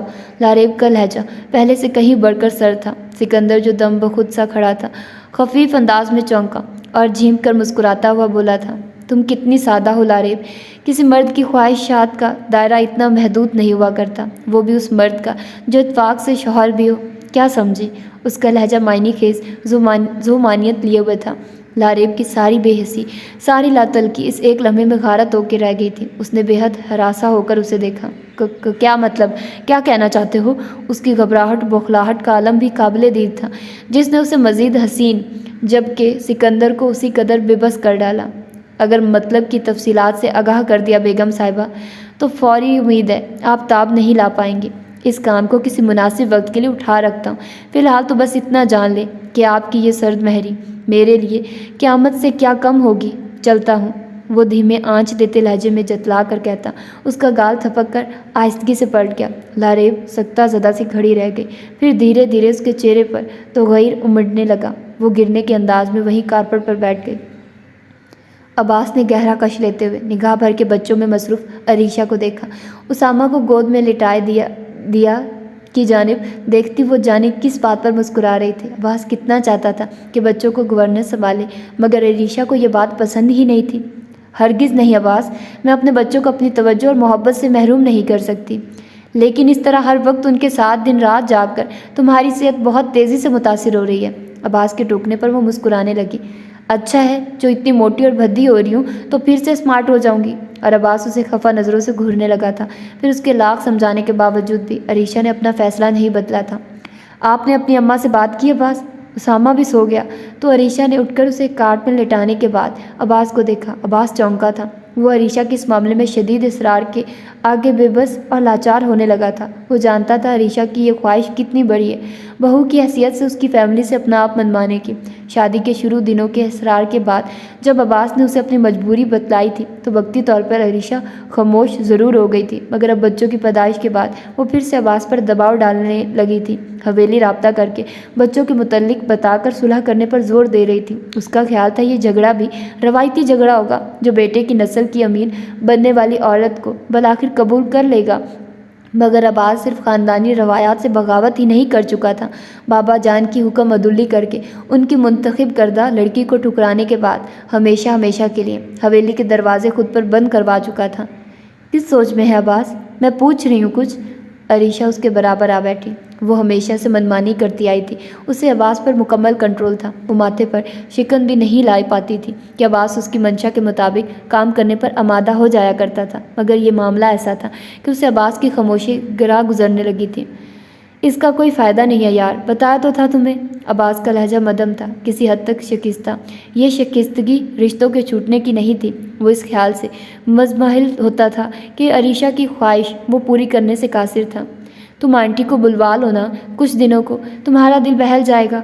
عباس نے دانستہ اس کا دھیان بٹانا چاہا۔ عریشہ اپنے کسی خیال سے چونکی، پھر سر جھٹک کر رہ گئی۔ آپ کیوں نہیں سمجھتے عباس؟ ہر رشتے کی اپنی اہمیت ہوا کرتی ہے۔ میری ماں کبھی بھی آپ کی ماں کی جگہ نہیں لے سکتی۔ آپ لوگ دو ہی بھائی تھے، اس طرح جاگیروں میں آپ کا حصہ بھی ہوگا۔ آپ کو یہ قدم اٹھاتے ہوئے کم از کم سوچنا تو چاہیے تھا۔ ہمارے بچوں کا بھی حق غضب ہوا ہے آپ کے ساتھ ساتھ۔ عریشہ کے انداز میں صرف ناگواری نہیں تھی، برہمی و تلخی کا تاثر بھی تھا۔ عباس تو حیران رہ گیا تھا، گویا تمہیں بچوں کی فکر کیوں ہے عریشہ؟ میرے پاس تمہیں کس چیز کی کمی محسوس ہوئی بھلا؟ الحمدللہ میں اپنے بچوں کو بہترین معیار زندگی فراہم کر سکتا ہوں۔ تم بتاؤ، تمہیں اپنی زندگی میں کمی لگتی ہے کوئی؟ عباس نے نرمی و محبت سے کہتے اس کا ہاتھ تھام لیا۔ عریشہ کو خود کو سنبھالنا پڑا تھا، اس نے تلخی و غصے پر یاسیت کا لبادہ ڈال دیا۔ اس سے بڑی کمی کیا ہوگی عباس کہ آپ کا خاندان میں مجھے بہو کی حیثیت نہیں ملی۔ سسرال کے چاؤ عورت کا کتنا مان بڑھاتے ہیں، آپ کو اس کا اندازہ نہیں ہوگا۔ عباس اس کی چالاکی کو سمجھے بغیر اس کی ظاہری یاسیت کو محسوس کرتا بے چین ہونے لگا۔ عریشہ صرف اس کی محبت نہیں تھی، وہ اس کے لیے رگے جا کی حیثیت رکھتی تھی۔ اس کی ذرا سی تکلیف کا احساس بھی سانسیں روکنے لگتا تھا جب وہ ایک دم فیصلہ کر گیا تھا۔ ٹھیک ہے، تم پریشان نہیں ہو، میں اماں جان اور بابا جان سے رابطہ کرنے اور انہیں منانے کی کوشش کروں گا۔ سچ؟ عریشہ نے غیر یقینی میں گھر کر اسے دیکھا، پھر بے ساختہ خوشی اس کے چہرے پر چھلکنے لگی۔ مجھے تم سے بڑھ کر کچھ عزیز نہیں ہے عریشہ، نہ اپنی انا نہ ہی اپنی ضد۔ حالانکہ تب میں نے سوچ لیا تھا پڑھ کر کبھی نہیں دیکھوں گا، بلکہ اگر زندگی میں کبھی ایسا موقع آیا کہ مجھے واپس جانا پڑا تو میں کان بھی نہیں دھروں گا، لیکن تمہاری خوشی کی خاطر میں خود جھک جاؤں گا۔ عریشہ نے جواباً مسکراتے ہوئے اس کے گلے میں بازو حمائل کیے اور اس کے ساتھ لگ کر بیٹھ گئی۔ اسے مقصد نکالنا آتا تھا جب بھی وہ آج عباس حیدر کی بیوی کہلائی تھی، ورنہ اس میں ایسا کچھ بھی غیر معمولی نہیں تھا کہ وہ اپنی حسین ترین منگیتر کو چھوڑ کر اسے اپنا لیتا۔ اصل بات پاور کی ہوتی ہے، یہ پاور اس کی اداؤں میں تھی، اس کی قسمت میں تھی اور انداز و دل ربائی میں تھی جو جکڑ لیتا تھا اور ہلنے نہیں دیتا تھا۔ عباس حیدر کا فون تسلسل سے وائبریٹ کرنے لگا۔ تب عباس نے چونک کر سیل فون کی جانب نگاہ کی۔ اس کی سیکرٹری کا فون تھا اور وہ بلا ضرورت کبھی کال نہیں کرتا تھا۔ السلام علیکم سر، آپ نے اس سے بات کی جسے آپ نے بطور ہیروین پسند کیا ہے؟ سر، ہمارا کام اسی وجہ سے رکا ہوا ہے، جیسے ہی اوکے ہوتا ہے ہم ریہرسل کا آغاز کر دیں گے۔ یہ تاخیر مزید مناسب نہیں ہے۔ سر، زیادہ شارٹ سٹو فالنگ کے ہیں اور موسم سرما اختتام پذیر ہونے کو ہیں۔ عاصم صاحب کی یہی خراب عادت تھی کہ وہ بہت تفصیلی بات کرتے تھے۔ اب اس ساری تفصیل کا خود عباس کو بھی علم تھا، مگر عاصم نے نو شاید اس پر اس کی کوتاہی واضح کرنا چاہی تھی۔ اچھا کہ عاصم آپ نے یاد دلا دیا، یہ واقعی بہت اہم کام ہے۔ میں ابھی بات کرتا ہوں ان محترمہ سے، مگر میرے ذہن سے ان کا نام محو ہو چکا ہے۔ وہ یوں خاموش ہوا جیسے دماغ پر زور ڈال کر یاد کرنے کی کوشش کر رہا ہو۔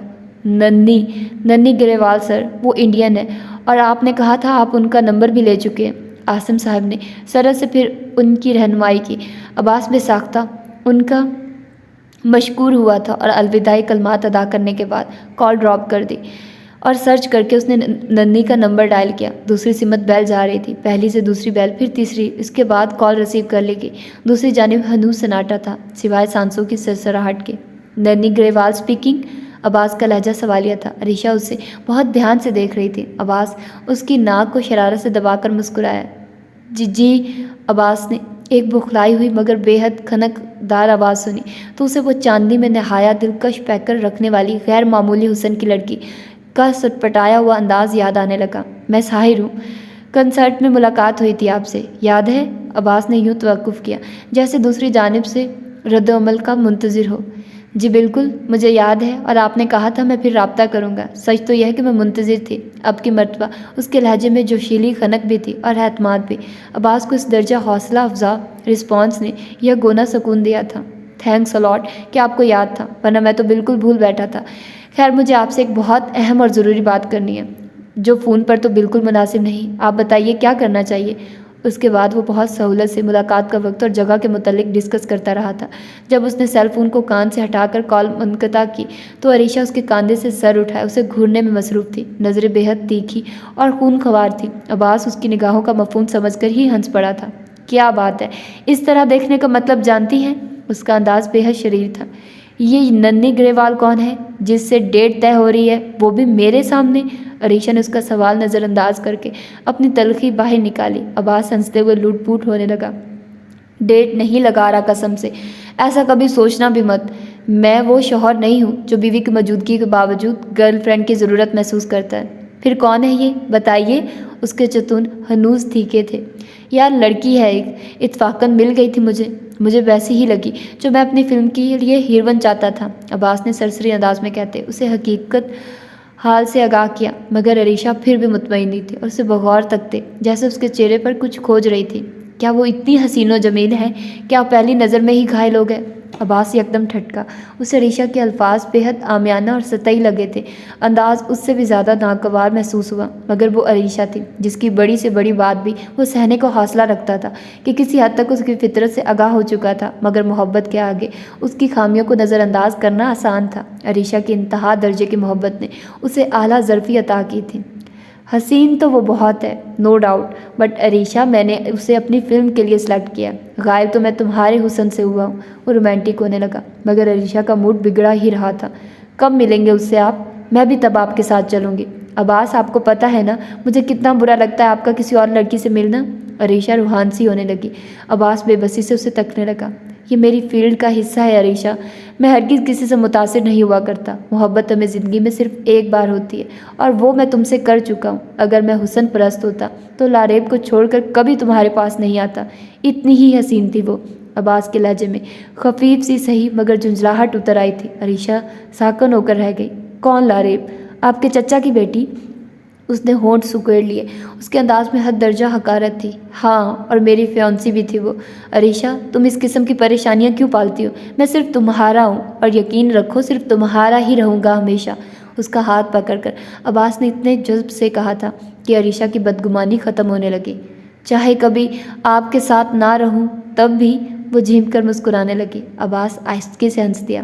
ہاں تب بھی، جب میں شوٹ پر ہوتا ہوں تب تو خاص طور پر اتنی حسین طرح دار لڑکیاں ہوتی ہیں میرے ارد گرد اور تم میرے سامنے بھی نہیں ہوتی۔ عریشہ میں پھر بھی تمہیں سوچتا ہوں۔ بددیانتی کی میرے نزدیک محبت میں گنجائش نہیں نکلتی، اوکے؟ اس نے بے حد خوبصورت انداز میں کہتے اپنا کاندھا اس کے کاندھے سے ٹکرایا تو عریشہ ہلکی پھلکی ہو کر ہنس پڑی۔ اس نے خود پر پرفیوم کی فوار برسائی اور آئینے میں دکھائی دیتے اپنے عکس کو دیکھ کر تفاخر بھرے انداز میں مسکرا دی۔ مجھے تو کبھی اپنی خوبصورتی اور دلکشی کی قدر و قیمت کا اندازہ ہی نہیں تھا، جبھی اسے اہمیت دینے، اسے سنوارنے اور نکھارنے کا خیال ہی نہ آ سکا۔ تمہاری نگاہوں نے مجھے سراہا تو مجھے اندازہ ہوا یہ میرے لیے کتنا اہم اور کس درجہ ضروری ہے۔ اگر میں اتنی حسین نہ ہوتی تو تمہاری نظر اس انداز میں مجھ پر اٹھتی نہ، تم از خود چل کر میرے پاس آتے۔ اس نے بلیک پیروں تک آتا لباس پہنا تھا جس کے گلے پر بہت سٹائلش کام بنا ہوا تھا، دوپٹے کا بس ایک تکلف برتا گیا تھا۔ اس نے جی جان سے تیاری کی تھی، ایسے کہ ساحر اسے دیکھتا تو بس اس کے وجود کے سحر انگیزوں میں گم ہو جاتا۔ اس کے دودیا جگمگاتے بازو اس لباس میں ایسے چمک رہے تھے جیسے سیاہ رات میں مومی شمعیں روشن ہو کر روشنی بکھیرتی ہیں۔ راج ہنس جیسی لمبی گردن میں بیش قیمت نیکلس تھا جس نے اس کی سراہی دار گردن کی خوبصورتی کو اور بھی اجاگر کر دیا تھا۔ کانوں میں پرل کے ٹاپس تھے، پیروں میں اتنی نازک پازیب تھی کہ جس کی چھنکار نہ ہونے کے برابر تھی۔ غرض اس نے سر کے بالوں سے لے کر پیروں کے ناخنوں تک خود کو سنوارا اور اجاگر کیا تھا۔ زینب جو اپنے دھیان میں اندر آئی تھی اس کی یہ تیاری دیکھ کر ٹھٹکتے ہوئے اس کے حسین جلوے کی تجلیوں کے آگے دم بخود رہ گئی۔ کیسی لگ رہی ہوں میں زینب؟ وہ بہت ترنگ میں اس کے سامنے ایڑیوں کے بل گھومی اور بے حد زام سے مسکرائی، گویا اپنی سحر انگیزی دلکشی پر فخر کر رہی ہو، جیسے جو اسے دیکھے گا تاب نہیں لائے گا، خاص طور پر ساحر۔ اتنا ہی اعتماد اتر آیا تھا اس کے اندر، ساحر کی پیش رفت پر، اس کی اہمیت پر۔ بہت پیاری، ماشاءاللہ، تم ویسے ہی اتنی حسین ہو کہ تمہیں اس آرائش کی ضرورت نہیں۔ اس وقت تو میرے پاس الفاظ نہیں، کہیں جا رہی ہو کیا؟ زینب کے لہجے میں محبت بھی تھی اور خلوص بھی۔ ننھی سرشار سے انداز میں ہنسنے لگی۔ جی، ساحر سے ملنے، انہوں نے خود بلوایا ہے مجھے بات کرنے کے لیے۔ زینب کے چہرے پر امڑتے تذبذب کے آثار کو دیکھتے اس نے بالخصوص جتلایا، اور یہ جتلاتے اس کا سر، اس کی گردن بہت تفاخر بھرے انداز میں اٹھ گئی تھی۔ اکیلی جاؤ گی یا؟ جی اکیلی، مجھے ساحر سے ملنے تو اس وقت اکیلے جانا چاہیے۔ زینب کو قدرے گمسم اور خاموش محسوس کر کے ننھی نے نخوت بھرے انداز میں جتلایا۔ جب سے ساحر والا معاملہ شروع ہوا تھا، زینب اور ننھی کے بیچ ایک اندیکھا فاصلہ اور سرد مہری خود بخود جگہ پانے لگی تھی، اور یہ ننھی کی وجہ سے ہی تھا۔ وہ زینب کے پڑھائے اسباق نہیں یاد کرنا چاہتی تھی، وہ اب مزید گریز اور احتیاط کا دامن نہیں تھامنا چاہتی تھی۔ زینب کنزرویٹو تھی، وہ نہیں چاہتی تھی، سب سے بڑھ کر یہ کہ قسمت نے اس کا در کھٹکھٹایا تھا، وہ کیوں خود کو محتاط اور محدود کر کے اس دستک پر دروازہ نہ کھولتی۔ زینب اس کی اس درجہ آرائش کے بعد تنہا ساحر سے ملنے کی بات پر بے چین تھی، مگر ننھی اس احتیاط کو سمجھے بغیر من مانی پر اتر آئی تھی۔ ننھی کے انداز کو دیکھتے زینب نے بھی خاموشی اختیار کر لی تھی۔ جلدی آ جانا ننھی، آج میرا ارادہ تھا تمہیں جامعہ لے کر جانے کا اپنے ساتھ۔ تم کہہ رہی تھی نا مسلم ہونا چاہتی ہو تو خیر پھر صحیح، بیسٹ آف لک، فی امان اللہ، زینب نے لسان و نرمی سے کہا اور بات ختم کر دی۔ ننھی نے بھی کان جھٹک دیا۔ وہ دونوں ایک بار پھر ایک دوسرے سے الگ ہو گئے، بظاہر مخالف اور مختلف راستوں پر چلنے کے لیے، مگر یہ مختلف راستے کسی ایک منزل کی جانب لے جانے والے تھے۔ کون جانتا تھا کس کے حصے میں ہدایت آنی تھی، یا پھر کس نے ہدایت سے منہ موڑ لینا تھا۔ وہ تیار ہو کر اپنے کمرے سے نکلی اور اوپری منزل پر جانے کی غرض سے سیڑھیوں کی جانب آ گئی۔ ایک ایک سیڑھی احتیاط سے چڑھتے ہوئے اس کا لہنگا بار بار اس کے پیروں تلے آ جاتا تھا۔ وہ جھنجھلا سی گئی۔ یہ لباس اسے ہرگز پسند نہیں تھا، نہ ہی وہ پہننا چاہتی تھی، مگر صرف امیمہ کا دل رکھنے کی خاطر اسے پہننا پڑا تھا۔ جب امیمہ کی فرمائش پر اس نے منع کیا، کیسے لمحوں میں اس کا چہرہ اتر سا گیا تھا۔ آپ پر بہت سوٹ کرتا ہے بچوں، میری شادی پر آپ کو میری ایک بات نہیں تو ماننی چاہیے، پھر پتہ نہیں نصیب میں کیا لکھا ہو۔ ان دنوں وہ بات بات پر جذباتی ہو رہی تھی۔ وہ اس کا دل دکھانے کا گناہ نہیں کرنا چاہتی تھی۔ جب بھی مزاج اور پسند کے برعکس یہ لباس پہن لیا تھا، جھلملاتا ہوا شوخ پیلے زرد کلر کا لہنگا جس پر مہرون پٹی کا کام تھا، ساتھ میں مہرون چولی جس کے گلے کے گہرے گھاٹ کو چھپانے کی خاطر لاریب نے دوپٹے کو بڑے سلیقے سے پھیلا کر شانوں پر سیٹ کر لیا تھا، مگر اس طرح لہنگے کے ساتھ دوپٹے کے پلو بھی زمین پر آ رہے تھے اور اس کے پیروں میں الجھ کر کئی بار اسے لڑکھڑانے اور گرنے کی حد تک لے گئے۔ جب بھی اس کی جھنجھلاہٹ بڑھتی جا رہی تھی، اس پل بھی اس کا پہر الجھا تھا اور وہ بری طرح ڈگمگائی۔ ارے ارے دھیان سے جناب، وہ اپنے خیالوں میں اتنی گم تھی، یا پھر دوپٹے کا ہی کوئی دوش تھا کہ سیڑھیوں کے موڑ پر وہ گرتے گرتے بچی۔ اس ہمت آتے سکندر نے بروقت سنبھال لیا۔ وہ تو لگتا تھا جیسے ایسے ہی کسی موقع کا منتظر تھا۔ کیا بدتمیزی ہے یہ، تم اپنی حد سے نکلتے نہیں جا رہے ہو، بہت پچھتاؤ گے سکندر، بہتر ہے سنبھل جاؤ۔ وہ گرجی تھی، پھر اس کا حصار توڑ کر تلملاتی ہوئی فاصلے پر جا کھڑی ہوئی۔ اس کی گلابی رنگت غصے کی شدت کے باعث دہک اٹھی تھی۔ سکندر پر مجال ہے اثر ہوا ہو۔ اس کی ڈٹھائی بھی کمال تھی اور اعتماد بھی۔ جب بھی اس کی لعنت و ملامت پر دھیان لگائے بغیر اس نے ہاتھ بڑھایا اور اس کے کانوں کی لوئیں کو چھوا۔ تم نے میرے دیے ہوئے جھمکے کیوں اتار دیے؟ کیا میں نے تمہیں اس کی اجازت دی تھی؟ عجیب انداز تھا، استحقاق کی بھرپور آمیزش تھی۔ لاریب تو اس انداز پر پہنچی رہ گئی۔ تم یہاں سے چلے جاؤ سکندر، میں تمہارے منہ نہیں لگنا چاہتی۔ یہ میری غلطی تھی کہ تم میرے ساتھ یہ سلوک کر رہے ہو، یہی سزا ہونی چاہیے تھی میری اس غلطی کی۔ لیکن سنو، اس بگاڑ کو میں اب سدھار لوں گی خود ہی، مگر سکندر مجھے تھوڑا سا وقت دے دو، بہت مجبور اور بے بس ہوں میں اپنے رشتوں کے سامنے۔ شاید تم مجھ سے محبت کرتے ہو، اسی محبت کے صدقے۔ وہ یکدم ہاتھوں میں چہرہ ڈھانپے بلک پڑی تھی، بے بسی، لاچاری اور شدید کرب۔ کتنا ہاری ہوئی لگ رہی تھی وہ اس لمحے۔ سکندر کو جی بھر کے رحم آیا تھا اس پر۔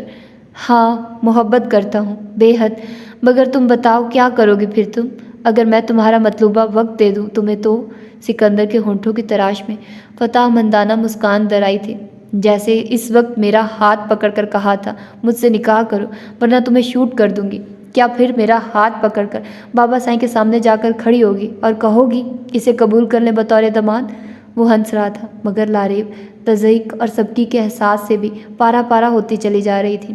مزار بنے گا تمہاری ساری واہیات حسرتوں کا۔ سن لو تم، میں تمہیں کبھی کسی مجبوری میں بھی قبول نہیں کروں گی، یہ طے شدہ عمر ہے۔ نہ تم کبھی میرے قابل تھے نہ بن سکتے ہو۔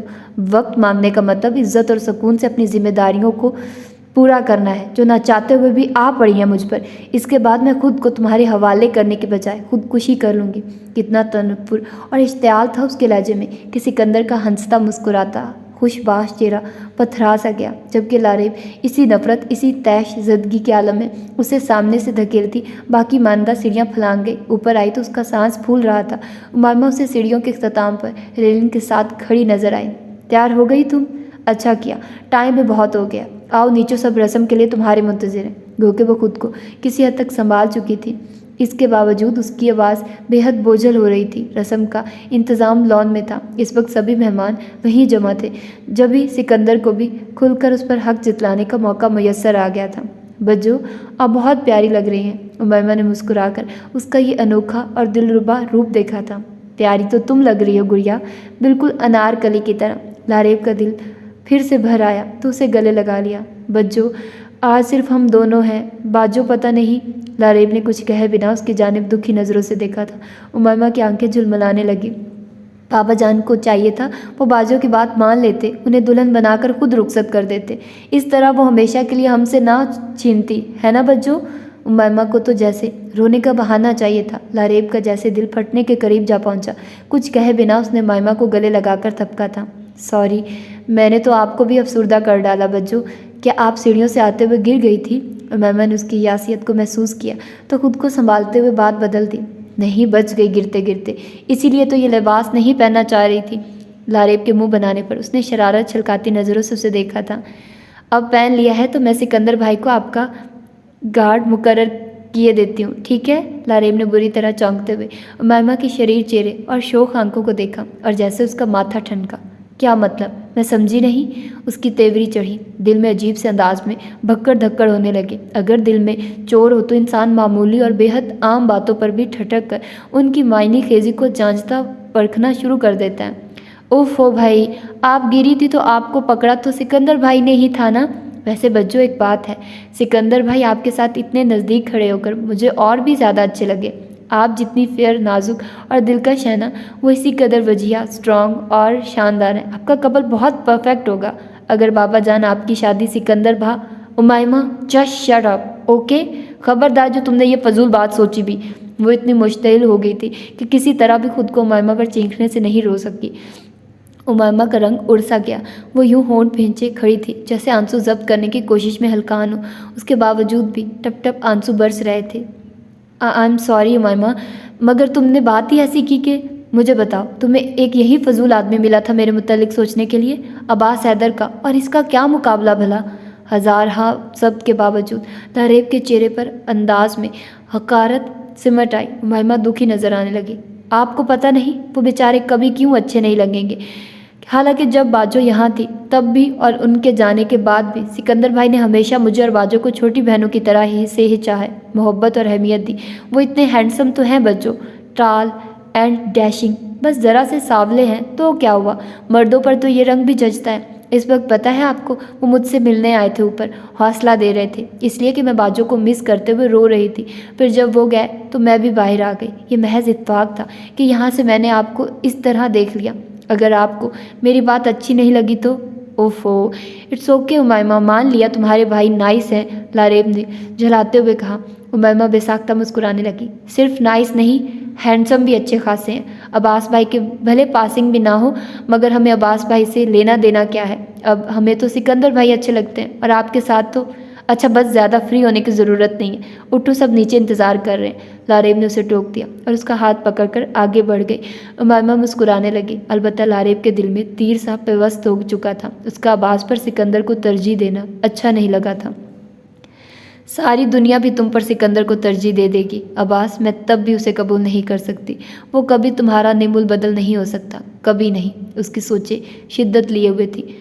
وہ بہت مہنگا اور شاندار ہوٹل تھا، پرسکون رومانٹک ماحول، مہکی ہوئی فضا، سب کچھ قابل ستائش تھا، مگر ننھی کا دل ہر گزرتے لمحے کے ساتھ بھاری ہوتا جا رہا تھا۔ اسے ٹائم دے کر بلانے کے باوجود ساحر خود ابھی تک نہیں پہنچا تھا، حالانکہ اسے یہاں انتظار کرتے 1 گھنٹے سے زیادہ ٹائم ہونے کو آیا تھا۔ اس کا دل بھرانے لگا، ساری امنگیں، سارے خواب جیسے بے دلی اور یاسیت کے ساتھ مایوسی کا پیراہن اوڑھ لیے تھے۔ اس نے ٹیبل پر رکھے اپنی کلائی پر کونی کے مقام پر جس لمحے تھک کر سر رکھا، اسی پل عباس حیدر نے گلاس ڈور کے باہر کھڑے باوردی گارڈ کے دروازہ کھولنے پر قدم اندر رکھا۔ ننھی کو اس نے اندر داخل ہونے کے بعد ہی مخصوص ٹیبل پر بیٹھے دیکھ لیا تھا، جبھی وہ سیدھا اسی جانب آیا اور کرسی کھینچ کر بیٹھنے سے قبل دانستہ کھنکھارا۔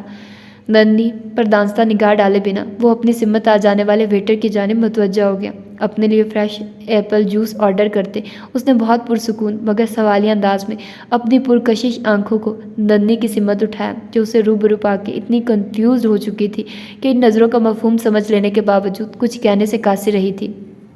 چلیے آپ ان کے لیے بھی ایپل جوس لے آئیے، پھر جو چاہیے ہوگا آپ کو زحمت دے لیں گے، عباس نے شائستگی سے کہتے ویٹر کو فارغ کیا۔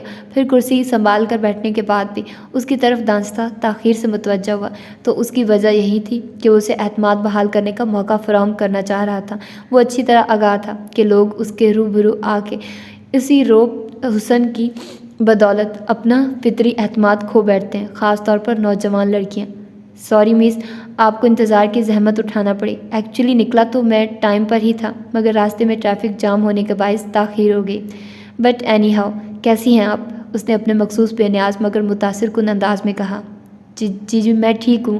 اس نے ہاتھ مسلے اور اپنی آنکھیں عادت کے مطابق جھکا لی، شاید اس طرح اس کی کچھ نہ کچھ اعتماد بحال ہو جاتا۔ آپ نے مجھے کیوں بلوایا ہے؟ میں یہی سوچ رہی تھی۔ ننھی کے سوال پر عباس نے جوس کا گلاس اٹھا کر بہت سلیقے سے گھونٹ لینے کے بعد اسے دیکھا۔ میز پر جلتی ہوئی کینڈل کی تھر تھراتی لو کے پار اس نیم تاریخ خوابناک ماحول میں وہ لڑکی جیسے کوئی پرستان کی پری لگ رہی تھی۔ آپ جانتی تو ہوں گی میرا تعارف، میں آج کل ایک نئی فلم بنانے والا ہوں۔ اس کی کاسٹ کے لیے مجھے نئے چہروں کی تلاش تھی۔ ہیرو ہم سلیکٹ کر چکے تھے، ہیروئن کے لیے مجھے آپ پرفیکٹ لگی۔ آئی ایم شیور کہ آپ کام کرنا پسند کریں گی ہمارے ساتھ۔ ننھی حواس باختہ سے بیٹھی رہ گئی۔ عباس نے جتنی آسانی اور سہولت سے اپنی بات کہی تھی اسے اتنی ہی دشواری سے سمجھ آئی۔ عباس کے لیے جتنا آسان تھا یہ کہنا، اس کے لیے اس بات کو قبول کرنا اسی قدر تکلیف دہ اور اذیت انگیز۔ اسے یوں ہی لگا تھا اسے کسی نے آسمان سے اٹھا کر زمین پر پٹخ دیا۔ اس شخص کے نزدیک یہ تھی اس کی اہمیت، اس کی حیثیت۔ اس نے کتنے زام سے سارا کریڈٹ اپنے حسن کو دے دیا تھا۔ ہاں، کریڈٹ تو اب بھی حسن کو ہی گیا تھا۔ سب سے زیادہ انسان محبت میں ہی دھوکے کھاتا ہے، سب سے زیادہ حماقتیں بھی محبت کے ہاتھوں سرزد ہوتی ہیں۔ کتنی بری طرح سے مجروح ہوا تھا اس کا پندار۔ حالانکہ اس رات جب ننھی نے ساحر کے متعلق معلومات حاصل کی تھی تو عباس کی فنی زندگی کے ساتھ اس کی ذاتی زندگی کے متعلق بھی معلومات اسے وہاں سے مل گئی تھی۔ وہ شادی شدہ تھا، اس کے حال میں ہی جڑواں بچے ہوئے تھے، بیٹا اسامہ، بیٹی دیا۔ اس کی بیوی کا نام عریشہ تھا اور وہ اپنی بیوی کو کبھی میڈیا کے سامنے نہیں لایا تھا۔ وہ جاگیردار گھرانے سے تعلق رکھتا تھا، اندر سے وڈیرا ہی تھا، غیرت مند اور پوزیسو، ایسا مشرقی مرد جو اپنی بیویوں، اپنی عورتوں کے لیے بے حد کٹر ہوتے ہیں۔ وہ جانتی تھی مگر وہ پھر بھی جانے کس خوش فہمی کا شکار ہو گئی تھی۔ اتنا سب کچھ جان لینے کے باوجود محض اپنے حسن کے زام میں مبتلا ہو کر چلی آئی تھی، اس خیال کے ساتھ کہ وہ اسے جیت لے گی، عباس اس سے شادی کر لے گا۔ تف ہی تو ہوا تھا اسے اپنی سوچ پر۔ کیا ہر مرد ہر ایری گھری عورت کو بنا سوچے سمجھے اپنے دل میں اپنے گھر میں جگہ دے دیا کرتا ہے؟ ہرگز نہیں۔ اس کے چہرے پر کچھ ایسا اجاڑپن اور وحشت تھی کہ عباس حیران پریشان سا رہ گیا تھا۔ جب بھی اس نے اپنے انداز میں اسے تسلی دینی چاہی تھی، اس خیال کے مطابق جو وہ قیاس کر پایا تھا۔ آپ پریشان نہ ہوں، ہمارا کام بہت صاف ستھرا ہوتا ہے، بس آپ کا چہرہ غیر معمولی طور پر حسین اور سحر انگیزی کی حد تک معصوم اور نخیز ہے۔ ہماری ہیروئن کی یہی ڈیمانڈ ہے جن پر کم از کم انڈسٹری کی کوئی ایکٹریس پوری نہیں اترتی تھی۔ آپ کو دیکھ کر میں آپ سے ریکویسٹ کیے بغیر نہیں رہ سکا، لیکن اگر آپ نے مائنڈ کیا ہے تو پھر بھول جائیے کہ میں نے ایسا کچھ کہا بھی ہے آپ سے۔ وہ اسے ہرٹ ہوتا محسوس کر چکا تھا جب بھی بے حد نرمی سے کہہ رہا تھا۔ ننھی نے نمناک آنکھوں کو اٹھا کر لمحہ بھر کو اسے دیکھا اور پھر سے پلکیں جھکاتے ہوئے ہونٹ بھینچ کے تمام آنسو اندر اتار لیے۔ میری طبیعت ٹھیک نہیں ہے، میرا خیال ہے مجھے اب چلنا چاہیے۔ کرسی دھکیل کر اٹھتے ہوئے اس نے مدھم آواز میں کہا۔ عباس جو بے حد الجھن و حیرت میں مبتلا اسے دیکھ رہا تھا، پہلی بار کچھ پریشان نظر آنے لگا۔ شاید یہ ہمدردی کا ایک احساس تھا کہ وہ خود بھی اس کے ساتھ اٹھ کر کھڑا ہو گیا تھا۔ اوکے، ایز یو وش، آئیے میں آپ کو ڈراپ کر دوں۔ ننھی کو بھلا کہاں یہ توقع تھی؟ اس نے یکدم چونکتے ہوئے اسے دیکھا مگر آنکھوں میں دھند اتنی اتری تھی کہ اس کا وجہ سراپا اس کی نظروں میں دھندلایا ہوا نظر آنے لگا۔ نو تھینکس، میں خود چلی جاؤں گی، اس نے بامشکل جواب دیا اور قدم بڑھا دیے۔ تکلف مت کریے مس نندنی، آپ کی طبیعت مجھے بالکل ٹھیک نہیں لگتی۔ اگر آپ یہ سمجھ رہی ہیں کہ آپ کے اس معمولی سے کام سے مجھے زحمت ہوگی تو یہ خیال بہت غلط ہے آپ کا۔ عباس حیدر لمبے ڈگ بھرتا اس کے مقابل آ کر اتنے رسان اتنے وقار سے بولا تھا کہ نندنی انکار کرنے کی ہمت نہیں کر سکی۔ اس نے اسی پل جانا تھا۔ وہ شخص اتنا پاورفل ہے کہ نندنی جیسی اس کی محبت میں پوری طرح سے گھرک لڑکی اس کے آگے تردید کی تاب رکھتی ہی نہیں ہے، چاہے وہ معاملہ کتنا ہی معمولی ہو یا کسی بڑی نوعیت کا۔ وہ دونوں ساتھ چلتے ہوئے باہر آئے اور اس حسین جوڑے کو کتنی نگاہوں نے توصیفی و ستائش انداز میں دیکھا اور سراہا تھا۔ آپ کا شکریہ مس نندنی کہ آپ نے اعتماد کیا مجھ پر۔ عباس نے اس کے لیے گاڑی کا اگلا دروازہ کھولا تھا۔ اس کے بیٹھنے کے بعد عباس نے سحر انگیز مسکان کے ساتھ نہایت شائستگی سے تشکر کا اظہار کیا۔ نندنی مسحور سی بیٹھی رہ گئی۔ اس کا دل بیک وقت غم و امتساد کے درمیان ڈولتا رہا تھا۔ ایک لہر شدید غم کی تھی تو دوسری فخر و ناز کی کہ عباس نے کسی طرح بھی صحیح اسے اہمیت سے تو نوازا تھا، اس طرح نہ صحیح اس طرح صحیح۔ اب اس کی یہ قسمت تھی کہ اس کی زندگی میں اس کی حیثیت، اس کی جگہ اس درجہ معمولی نوعیت کی قرار پائی تھی، مگر پائی تو تھی نا، یہی بہت تھا۔ کس درجہ وحشت اور بے قراری تھی اس وقت جب اس کی زندگی میں وہ کہیں نہیں تھا۔ اب کیا اس تلاش کا حاصل یہ فیصلہ ہونا چاہیے تھا کہ وہ اسے خود کھو دیتی، پھر اس کے سامنے رہتے ہوئے اسے کٹ کر رہنا آسان نہیں تھا۔ وہ کسی طرح بھی اب خود کو اس سے الگ اور لاتعلق نہیں رکھ سکتی تھی۔ اس وقت جتنا بھی دکھ اور ملال تھا، مگر یہ حقیقت اٹل تھی کہ وہ اس کی زندگی میں رونق کا کام کرتا تھا۔ اس نے جانا وہ خود کو اس کے دائرے سے نکالنے پر قادر نہیں ہے تو اس نے باخوشی اپنی ساری ڈوریاں اسے تھمانے کا فیصلہ کر لیا۔ ہوٹل سے گھر تک کا فاصلہ طے نہیں ہوا تھا، اس کی آئندہ زندگی کا لائحہ عمل ترتیب پایا تھا، اس کی زندگی کے اہم ترین فیصلے ہوئے تھے۔ عباس نے جس پر اس کے بتائے گئے ایڈریس کے مطابق زینب کے گھر کے سامنے گاڑی روکی، نندنی پوری طرح خود کو سنبھال کر اس اذیت کے سمندر سے باہر نکل آئی تھی۔ جب ہی اترنے سے قبل اس نے جھکی نظروں کے ساتھ عباس کو اندر آنے اور چائے پینے کی آفر بہت اپنائیت سے دی تھی۔ عباس نے تب اسے قدرے دھیان سے دیکھا اور سر کو نفی میں جنبش دے دی۔ سوری، مجھے کسی کام سے جانا ہے، اس لیے رک نہیں سکتا۔ کیا اب آپ خود کو بہتر محسوس کر رہی ہیں؟ دوسرا اور آخری سوال اس نے جیسے رسماً مروت نبھانے کو کیا تھا، مروت کا صحیح، رسانیت کا ہی صحیح، مگر تعلق تو تھا۔ نندنی بھیگی آنکھوں کے ساتھ مسکرا دی۔ جی اب میں بہتر ہوں، آپ کا شکریہ، اور اب نہیں تو آپ پھر جب مجھ سے ملیں گے تو لازمی چائے پئیں گے۔ اور عباس اس بات پر چونک اٹھا تھا۔ پھر اس کا انداز سوالیہ استفہامی تھا۔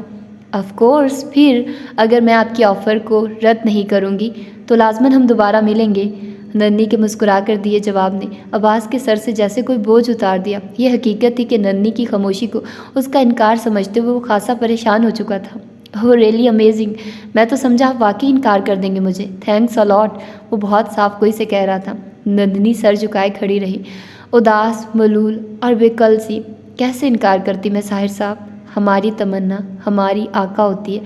آقا جتنا زور آور ہو، غلام کو اتنا ہی تابعدار ہونا پڑتا ہے، ورنہ میں ہرگز اتنی بے بس لاچار نہ ہوتی، نہ اس تھوڑے پر راضی با رضا ہوتی، مگر اس کے سوا چارہ نہیں ہے۔ محبت میں دل تو بڑا کرنا پڑتا ہے۔ میں آپ کا شکر گزار ہوں مس نندنی، ورنہ ہمیں بہت مشکلات کا سامنا ہوتا۔ Thanks again. عباس حیدر واقعی ریلیکس تھا، اس کا لہجہ بھی پہلے کی بنسبت اب بے تکلف تھا۔ نندنی کے ہونٹوں پر موجود پھیکی مسکان کچھ اور گہری ہوگی۔